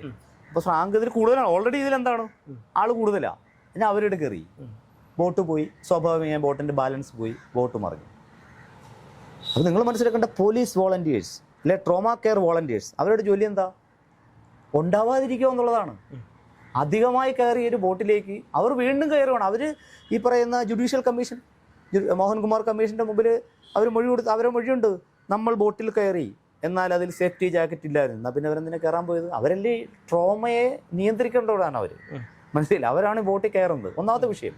2, ഈ അപകടത്തിൽപ്പെട്ട ബോട്ട് ഈ അപകടത്തിന് 12-13 ദിവസം മുമ്പ് ഇത്തരത്തിൽ അപകടകരമായാണ് ഓടിക്കുന്നതെന്നും ആൾ കൂടുതലാണെന്നും ഇതിന് രേഖകളില്ല എന്നും ഇതൊരു ഇല്ലീഗൽ ജട്ടിയിൽ നിന്നാണ് പോണത് എന്ന് പറഞ്ഞ് അവിടുത്തെ നാട്ടുകാരത് പിടിച്ചിട്ടു. അത് ശരി. അങ്ങനെ പോലീസ് അവിടെ വരുന്നുണ്ട്. അന്നത്തെ അവിടുത്തെ ഒരു ഗ്രേഡ് സബ് ഇൻസ്പെക്ടർ ആയിരുന്ന ഒരു മിസ്റ്റർ സത്യനാഥൻ, അദ്ദേഹം അവിടെ വരുന്നുണ്ട്. അദ്ദേഹം അവിടെ വന്ന് ഈ ബോട്ട് നിർത്തിവെക്കാൻ പറയുന്നു സർവീസ്. പേപ്പറൊക്കെ പോലീസ് സ്റ്റേഷനിൽ കാണിക്കുക. അടുത്ത ദിവസം ബോട്ടിൻ്റെ ഉടമസ്ഥൻ പോലീസ് സ്റ്റേഷനിൽ വരുന്നു. അന്നത്തെ സർക്കിൾ ഇൻസ്പെക്ടറെ കാണുന്നു. എല്ലാം ശരി. 10 മണിക്ക് ബോട്ട് വീണ്ടും പുറപ്പെട്ടു തുടങ്ങി. അല്ല, ഇത് ഇല്ലീഗലായിട്ടാണ് ഇത് സർവീസ് നടത്തുന്നത് എന്ന് അവിടെയുള്ള ഒരു പ്രദേശവാസി നമ്മുടെ മന്ത്രിമാരോട് പറഞ്ഞതായിട്ട് വാർത്തകൾ. അത് ഈ ബോട്ട് ദുരന്തത്തിന് വളരെ കുറച്ച് ദിവസങ്ങൾക്ക് മുമ്പാണ്. അന്ന് ഈ ഫ്ലോട്ടിംഗ് ബ്രിഡ്ജ് ഉണ്ടല്ലോ, നമ്മുടെ ടൂറിസം മന്ത്രി ഇങ്ങനെ ഓടി നടന്ന എന്താണ് ഇത്തരത്തിലുള്ള ഫ്ലോട്ടിംഗ് ബ്രിഡ്ജ് കൊണ്ട് സാധാരണക്കാരൻ്റെ പട്ടിണി മാറുമോ? ഒരിക്കലും മാറില്ല. അപ്പം ഈ ഫ്ലോട്ടിംഗ് ബ്രിഡ്ജിൻ്റെ ഉദ്ഘാടന സമയത്ത് അവിടുത്തെ ഒരു പ്രാദേശികവാദി ഈ രണ്ടുപേരെ തടഞ്ഞു നിർത്തിയിട്ട് സംസാരിക്കുന്നത്. അതിൻ്റെ ചിത്രങ്ങൾ ഉൾപ്പെടെ മനോരമ റിപ്പോർട്ട് ചെയ്തിട്ടുണ്ട്. സാർ, ഈ ബോട്ട് ഇല്ലീഗലാണ്, അല്ലെങ്കിൽ ഈ ജട്ടി ഇല്ലീഗലാണ്. കാരണം ഇതൊരു ജട്ടി നിർമ്മിക്കാൻ പാടില്ല, അതിന് മുനിസിപ്പാലിറ്റിയുടെ ലൈസൻസ് വേണം, പെർമിറ്റ് വേണം. ഈ ജട്ടി ഇല്ലീഗലാണ്, ഈ ബോട്ട് ഇല്ലീഗലാണ് എന്ന് അവരെ തടഞ്ഞു നിർത്തി സംസാരിക്കുവാണ്. അന്ന് ഈ മന്ത്രിമാരെന്താ പറയുന്നത്? ധിക്കാരത്തോടെ തിരിച്ചു പറയുന്നത്, നീ നിൻ്റെ കാര്യം നോക്കിയാൽ മതി, എൻ്റെ രേഖയൊക്കെ ഉണ്ട്, അല്ലെങ്കിൽ നീ ഇല്ലാത്ത രേഖയായിട്ട് ഇങ്ങോട്ട് വാ. ഒരു പക്ഷേ അന്ന് അവരൊരു ഒരു എസ് പറഞ്ഞിരുന്നെങ്കിൽ അന്ന് അവിടെ ഉള്ള പോലീസ് ഉദ്യോഗസ്ഥനോട്, ജില്ലാ കളക്ടറോടെ ഉണ്ട്, ജില്ലാ കളക്ടറോടോ അല്ലെങ്കിൽ പോലീസ് ഉദ്യോഗസ്ഥനോടോ ഈ ഇത് പരിശോധിക്കുക, അല്ലെങ്കിൽ മുനിസിപ്പൽ അതോറിറ്റീസ് ഉണ്ട്, അന്നൊരു വലിയ യെസ് പറഞ്ഞിരുന്നെങ്കിൽ, അയാൾ പറഞ്ഞതോടെ യെസ് പറഞ്ഞിരുന്നെങ്കിൽ ഒരു പക്ഷേ ഈ ദുരന്തം ഉണ്ടാവില്ലായിരുന്നു. അത് മാത്രമല്ല, അതിൻ്റെ അന്വേഷണത്തെക്കുറിച്ച് ഞാൻ പറഞ്ഞല്ലോ. ഈ ബോട്ട് എന്ന് പറയുന്നത് ഒരു സാംസ്കോ കൺസ്ട്രക്ഷൻ എന്ന് പറയുന്ന ഒരു കമ്പനിയുടെ പേരിലാണ് രജിസ്റ്റർ ചെയ്തിരിക്കുന്നത്. യഥാർത്ഥത്തിൽ ഇത് 2 പേരുടെ പേരിലാണ്. ഈ കേസിലെ 1-ാം പ്രതിയുടെയും അദ്ദേഹത്തിൻ്റെ മകളുടെയും പേരിലാണ് രജിസ്റ്റർ ചെയ്തിരിക്കുന്നത്. അവരുടെ പേര് മാധ്യമങ്ങളിലൊന്നും വന്നിട്ടില്ല. അവർ പ്രതിയല്ല. അവരിൽ നിന്ന് പോലീസ് ഒരു വാഹനത്തിൻ്റെ ഇവർക്ക് 2 പേരാണെങ്കിൽ അവരും പ്രതിയാകേണ്ടതല്ലേ? അല്ല, അത് ഞാൻ നേരത്തെ പറഞ്ഞല്ലോ. പോലീസ് ആര് പ്രതിയാവണമെന്ന് തീരും അവരെ പ്രതിയാവുള്ളൂ. അതാണല്ലോ ഇവിടെ നടന്നുകൊണ്ടിരിക്കുന്നത്. അവരിന്നൊരു മൊഴി മേടിച്ചിട്ടുണ്ട്. മൊഴിയുണ്ട്. എന്താണ്? എൻ്റെ അച്ഛൻ എന്നെ കൊണ്ട് കുറേ പേപ്പർ ഒപ്പിട്ട് വാങ്ങി. എന്ത് പേപ്പറാണെന്ന് എനിക്ക് അറിഞ്ഞൂടാ. പ്രായപൂർത്തിയായ വിദ്യാഭ്യാസമുള്ള കോളേജിൽ പഠിക്കുന്ന ആളാണ്. എന്താണെന്ന് എനിക്ക് അറിഞ്ഞൂടാ. ഞാൻ ഒപ്പിട്ട് കൊടുത്തിട്ടുണ്ട്. ആ ഒരൊറ്റ മൊഴിയിൽ അവരോട് ഒഴിവാക്കുക. നിങ്ങൾ മനസ്സിലാക്കണം. അതിലൊരു 6-ാം പ്രതിയുണ്ട്, അനിൽ. ഈ സംഭവം നടക്കുന്ന സമയത്ത് അദ്ദേഹം കൊല്ലത്താണ്. അദ്ദേഹം മരണപ്പെട്ടു. ആരായിരുന്നു അദ്ദേഹത്തിന് ഇവർ കൊടുത്ത ഇതെന്താ ബോട്ടിൻ്റെ മാനേജർ. ആരായിരുന്നു അവരുടെ ഈ ബോട്ട് ഉടമസ്ഥൻ? ബോട്ട് ഉടമസ്ഥൻ്റെ വീട്ടിൽ ഈ കാര്യസ്ഥനെ പോലെ നിന്ന ഒരാളാണ്. മനസ്സിലായില്ലേ? അദ്ദേഹത്തിൻ്റെ വീട്ടിൽ നിന്ന് പോലീസ് ഒരു ബുക്ക് സീസ് ചെയ്ത്, ബോട്ടിൻ്റെ കണക്കെഴുതിയ ബുക്ക്. അതിപ്പോൾ സ്വാഭാവികമായിട്ടും എൻ്റെ വീട്ടിൽ ഒരു കാര്യസ്ഥൻ നിന്ന് അവൻ്റെ കണക്കെഴുതത്തില്ലേ? അങ്ങനെ കണക്കപ്പിള്ളയെ പ്രതിയാക്കി. അവിടെ കപ്പലണ്ടി വിറ്റവനെ പ്രതിയാക്കി. കൃത്യമായ രേഖകളുള്ള ഒരാളെ പ്രതിയാക്കിയിട്ടില്ല പോലീസ്. അവരെ പ്രതിയാക്കണം എന്നല്ല ഞാൻ പറയുന്നത്. പക്ഷേ ഒരു അന്വേഷണം ആകുമ്പോൾ അതിനൊരു സുതാര്യത വേണം. ഇനി ഒരു ഇൻലാൻഡ് ബസ്സിൽ ഒരു ഇൻലാൻഡ് വാട്ടർ വേയിൽ വെച്ച് റക്കേജിന് കാരണമായി കഴിഞ്ഞാൽ ഇൻലാൻഡ് വെസൽ ആക്ട് സെക്ഷൻ 57 ഉണ്ട്. അത് പ്രകാരം 3 വർഷം തടവ് ശിക്ഷ കിട്ടുന്ന കുറ്റമാണ്. പോലീസ് മനഃപൂർവ്വം ആ സെക്ഷനിൽ നിന്ന് ഒഴിവാക്കിയിട്ടുണ്ട്. പ്രഥമ ദൃഷ്ടിയ കണ്ടാണ്. നമ്മൾ വെള്ളം അടിച്ച് വണ്ടി ഓടിച്ച് MB ആക്ട് 185. അതായത് നമ്മൾ 185 ഓടിച്ചു. ഇപ്പം നിങ്ങൾ ഓടിച്ചു, ഒരാളെ ഇടിച്ചു, അയാൾക്ക് പരിക്കുപറ്റി. ഒരു പക്ഷേ ആ ഇടിച്ച് പരിക്കുപറ്റിയതിനെക്കാട്ടി പ്രൂവ് ചെയ്യപ്പെടുന്ന ഏതാണ്? മറ്റത് പ്രൂവ് ചെയ്യും. അല്ലെങ്കിൽ ലൈസൻസ് ഇല്ലാതെ ഓടിച്ചു എന്ന് പറയുന്ന പോലെയാണത്. നിങ്ങൾ ആ ചാർജ് ഷീറ്റ് നോക്കൂ. അതിൽ ഇൻലാൻഡ് വെസൽ ആക്ട് പോലീസ് മനഃപൂർവ്വം ഒഴിവാക്കിയിട്ടുണ്ട്. അത് മറ്റൊരു ഇത്. ഇനി ഈ ബോട്ടിന് ലൈസൻസ് കൊടുത്തത് ഈ ബോട്ടിൻ്റെ ഉടമസ്ഥൻ maritime board CEO, Indian revenue service ഉദ്യോഗസ്ഥനാണ്. അദ്ദേഹത്തിന് കൊടുത്തൊരു അപേക്ഷയുണ്ട്. പോലീസിൻ്റെ കേസ് ഡയറി കിടപ്പുണ്ട്. ഞാൻ ഇത്തരത്തിൽ ഇല്ലീഗലായിട്ടുള്ള ഒരു ജട്ടിയിൽ ഇല്ലീഗലായിട്ടൊരു ബോട്ട് നിർമ്മിച്ചിട്ടുണ്ട്.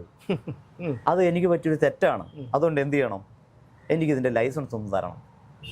അയാൾ കൺഫ്യൂസ് ചെയ്യാണ്. അപ്പോൾ അന്നത്തെ മാരിടൈം ബോർഡിൻ്റെ CEO എന്താണ്? വിശാല മനസ്കനായ അദ്ദേഹം എന്ത് ചെയ്യുന്നു? ലൈസൻസ് ഇൻലാൻഡ് വെസൽ ആക്ടിൻ്റെ സെക്ഷൻ 87. ഈ 87 പ്രകാരം 10,000 രൂപ ഫൈൻ അടച്ചാൽ മതി.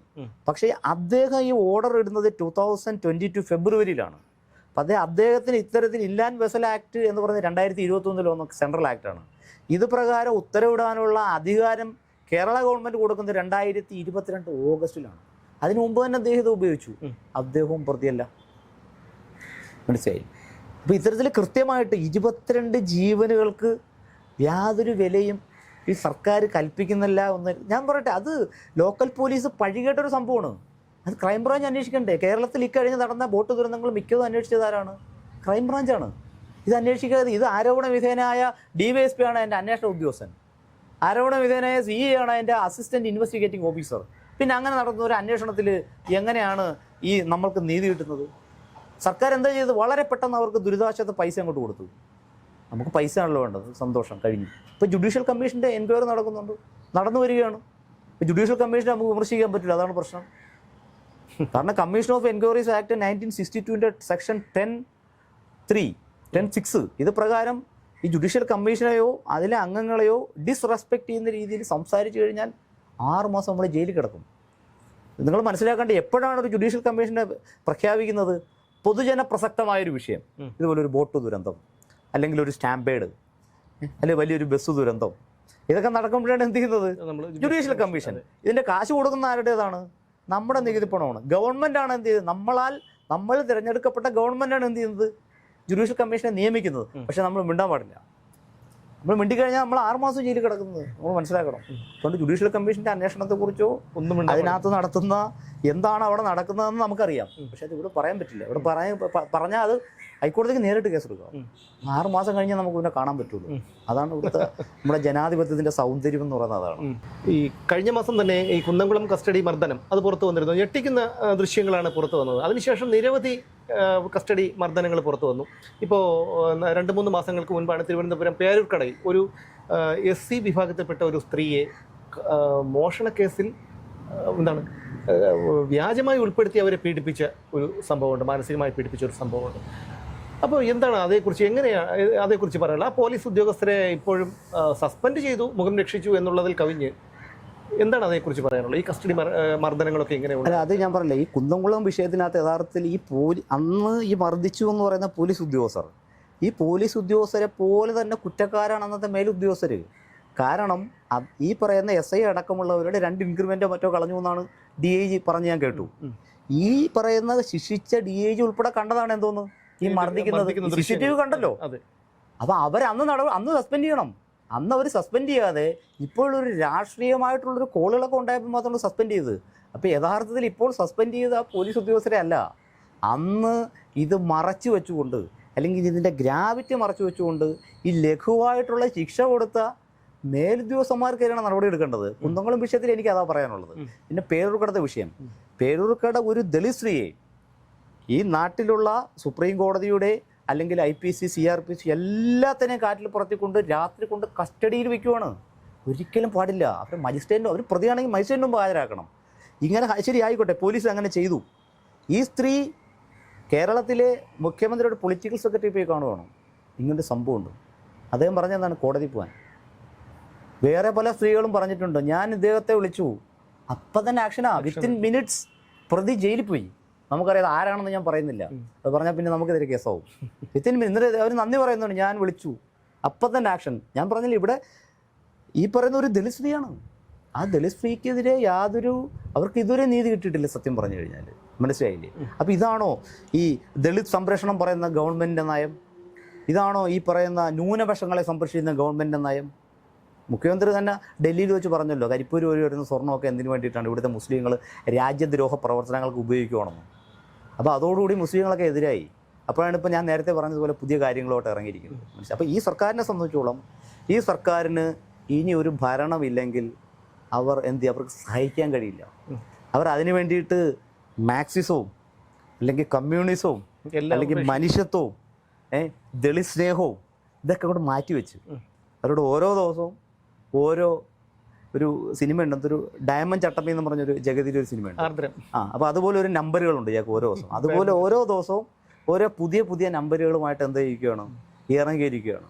അതിനെ കേരളത്തിലെ അടിസ്ഥാന വർഗം എങ്ങനെ കാണുന്നു എന്നതിലാണ് വിഷയം. അതും പറ്റില്ല. കാരണം എന്താണ്, ഇവിടുത്തെ CPM കുറേ സൈബർ ഹാൻഡിൽസ് ഉണ്ട്.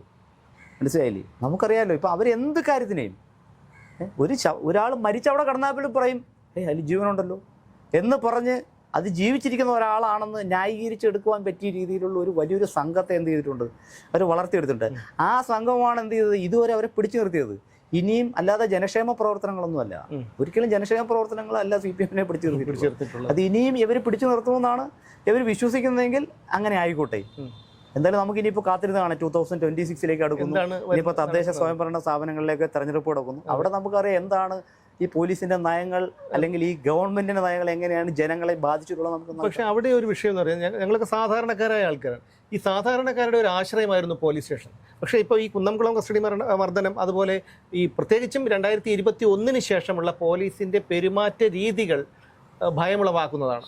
അതുകൊണ്ട് തന്നെ നമുക്ക് ആശ്രയം ഓടിച്ചെന്ന് പോലീസ് സ്റ്റേഷനിലേക്ക് കയറാനൊരു ധൈര്യം ഉണ്ടായിരുന്നു. പോലീസ് സ്റ്റേഷൻ്റെ ഒരു രീതികളൊക്കെ നമുക്ക് അറിയാമെങ്കിൽ പോലും. പക്ഷേ ഇപ്പോൾ ജനങ്ങൾക്ക്, സാധാരണക്കാർക്ക് പോലും ഭയമാണ്. കാരണം സാധാരണക്കാരനെ ഇട്ട് ഇടിച്ചു പിഴിയുന്നത് ജനങ്ങൾ കാണുകയാണ്. ഇതിനെ ഇനിയൊരു ഗവൺമെൻറ് മാറിയാൽ പോലും, അല്ലെങ്കിൽ ഈ ഗവൺമെൻറ്റിന് തുടർച്ചയുണ്ടായാൽ പോലും, ഈ ഇത്രയും കളങ്കിതമായിട്ടുള്ള ഒരു സേന വീണ്ടും കൂടുതൽ കളങ്കിതമായി പോവുകയല്ലേ ചെയ്യുക? അത് അങ്ങനെയല്ല. അത് ഞാൻ പറഞ്ഞല്ലോ, ഇപ്പോൾ കെ കരുണാകരൻ സാറിൻ്റെ കാലത്തുള്ള പോലീസ്, അല്ലെങ്കിൽ AK ആൻ്റണിയുടെ കാലത്തുള്ള പോലീസ് എന്തൊക്കെയാണ് നമ്മൾ പറയാറുണ്ട്. അപ്പോൾ ഈ പോലീസ് എന്ന് പറയുന്നത് ഗവേണൻസുമായിട്ട് ഭയങ്കരമായിട്ട് ചേർന്ന് നിൽക്കുന്ന സാധനമാണ്. അപ്പം ഞാൻ നേരത്തെ പറഞ്ഞ ഇപ്പം നിലവിലുള്ള നമ്മുടെ പോലീസിൻ്റെ പ്രശ്നം എന്ന് പറയുന്നത് പോലീസിനെ ഭരിക്കുന്നത് പോലീസിൻ്റെ മന്ത്രി അല്ലാത്തതുകൊണ്ടുള്ള പ്രശ്നമാണ്. മനസ്സിലായില്ലേ? ചില സ്ഥാപിത താല്പര്യക്കാർ അവർക്ക് ധനം സമാഹരിക്കുന്നതിനുള്ള മാർഗമായിട്ട്, അവരുടെ അഴിമതികൾ ഒളിച്ചു വയ്ക്കുന്നതിനുള്ള മാർഗമായിട്ട് പോലീസിനെ കാണുന്നതുകൊണ്ടാണ്. ഇപ്പോൾ വിജിലൻസിനെ അവരങ്ങനെയല്ല. അതുകൊണ്ടാണല്ലോ അജിത് കുമാറിൻ്റെ കേസിൽ വിജിലൻസ് കോടതി വളരെ ശക്തമായിട്ട് വിമർശിച്ചില്ലേ? ഇപ്പം ഞാൻ മരമുറി കേസിൽ അടിസ്ഥാന പരാതിക്കാരൻ ഞാനാണ്. ടിൽ ഡേറ്റ് എൻ്റെ മൊഴി വിജിലൻസ് എടുത്തിട്ടില്ല. വിജിലൻസിൻ്റെ DYSP എനിക്കൊരു വാട്സപ്പ് മെസ്സേജ് അയച്ചിട്ടുണ്ട്, എൻ്റെ ഫോണിൽ കിടക്കുന്നുണ്ട്. ഞാൻ ഷിബു പാപ്പച്ചൻ, DYSP സ്പെഷ്യൽ സെല്ലാണ്. ശ്രീത്തിനെ ഒന്ന് കാണാൻ പറ്റുമോ? എൻ്റെ വീട് കുണ്ട്രയാണ്, അങ്ങോട്ട് വന്നത്. ഞാനെന്താ അയാളുടെ മോളെ കല്യാണത്തിന് എന്നെ വിളിക്കുവാണെന്ന് എനിക്കറിയില്ല. എൻ്റെ മൊഴി എടുക്കണമെങ്കിൽ എനിക്ക് വിജിലൻസിന് നോട്ടീസ് അയക്കാം, എൻ്റെ അഡ്രസ്സിലേക്ക് അയക്കാം, ഞാൻ അവിടെ പോകും. അല്ലെങ്കിൽ വോയിസ് ക്ലിപ്പ് അയച്ചിട്ട് കല്യാണത്തിന് നിശ്ചയത്തിനൊന്നും അല്ലല്ലോ വിളിക്കേണ്ടത്. പിന്നെ അത് ഉണ്ടായിട്ടില്ല. അതിനെതിരെ പ്രതികരിച്ചതിന് എനിക്ക് നടപടി ഉണ്ടായിട്ടുണ്ട്. എന്നെ മൊഴി എടുത്തിട്ടില്ല. എത്ര ഇത് കിട്ടിയിട്ടുണ്ട്? ഇപ്പം 4 എണ്ണമായി. ഇനിയും വരും, അതിനെനിക്ക് പ്രശ്നമില്ല. ഞാൻ പറഞ്ഞല്ലോ, എനിക്ക് അവസാനം തന്നതിനകത്ത് ഞാൻ എഴുതി കൊടുത്തു, received and it will be safe in my dustbin. കാരണം ഞാൻ പറഞ്ഞല്ലോ, ഞാൻ അതിനെ എൻ്റെ ചവറ്റുകുട്ടയിൽ ഇടാനുള്ള സാധനം മാത്രമേ ഇനി പോലീസിൽ നിന്ന് വരുന്ന ഓരോ പേപ്പറുകൾക്കും ഞാൻ കൊടുക്കുന്നുള്ളൂ. മനസ്സിലായില്ലേ? അപ്പോൾ എന്തായാലും നമുക്കിത് ഇവിടെ അവസാനിപ്പിക്കാം. ഒരു പക്ഷേ കഴിഞ്ഞ കുറച്ച് മാസങ്ങൾക്ക് മുൻപായിരുന്നെങ്കിൽ ഞാൻ പറഞ്ഞേനെ, സാർ തിരിച്ച് താങ്കൾ വീണ്ടും ജോലിക്ക് കയറണം. കാരണം ഈ കാക്കിക്കുപ്പായം, ഈ തൊപ്പി ആഗ്രഹിക്കുന്ന ഒരുപാട് വിദ്യാസമ്പന്നരായ ആൾക്കാരുണ്ട്. അവർക്കൊന്നും കിട്ടാത്തതാണ് താങ്കൾക്ക് കിട്ടുന്നത് എന്ന്. അതുകൊണ്ട് താങ്കൾ തീർച്ചയായും തിരികെ സർവീസിൽ കയറണം എന്ന് ഞാൻ പറയുമായിരുന്നുള്ളൂ. പക്ഷേ ഇപ്പോൾ ഞാൻ പറയുന്നു, ഒരിക്കലും ഈ സർവീസിൽ നിങ്ങൾ കയറരുത്. കാരണം ശാപം പിടിച്ച, കാരണം സാധാരണക്കാർ പോലും അവരുടെ ഒരു ശാപം നിലനിൽക്കുന്ന ഒരു സേനയായി. എല്ലാവരെയും അടച്ചാക്ഷേപിക്കുകയല്ല, ഒരുപാട് നല്ല പിന്നെ അവർക്ക് ദോഷവും. 90% നല്ല ഉദ്യോഗസ്ഥരുണ്ട്. ഈ പറയുന്നത് പോലെ ഈ ഒരു ചെറിയ ഒരു തുള്ളി വിഷം മതിയല്ലോ എല്ലാം കലക്കാൻ. അതുകൊണ്ട് താങ്കൾ അടുത്ത മേഖലയിലേക്ക് പോകുന്നതായിരിക്കും നല്ലത്. കാരണം താങ്കളെപ്പോലെ ഇത്രയും ചിന്താശേഷിയുള്ള, ആർജവമുള്ള, നട്ടലുള്ള, ഈ അനീതിക്കെതിരെ പ്രതികരിക്കാൻ തക്ക മനസ്സുള്ള ഒരാളെ ഇനിയും ഈ സമൂഹത്തിന് ആവശ്യമുണ്ട്. അതുകൊണ്ട് താങ്കൾ പുതിയൊരു മേഖലയിലേക്ക് പോകണമെന്നാണ് എൻ്റെ ഒരു അഭ്യർത്ഥന. നമുക്കിതിവിടെ വീണ്ടും അവസാനിപ്പിക്കാം. വീണ്ടും കാണാം. Thank you.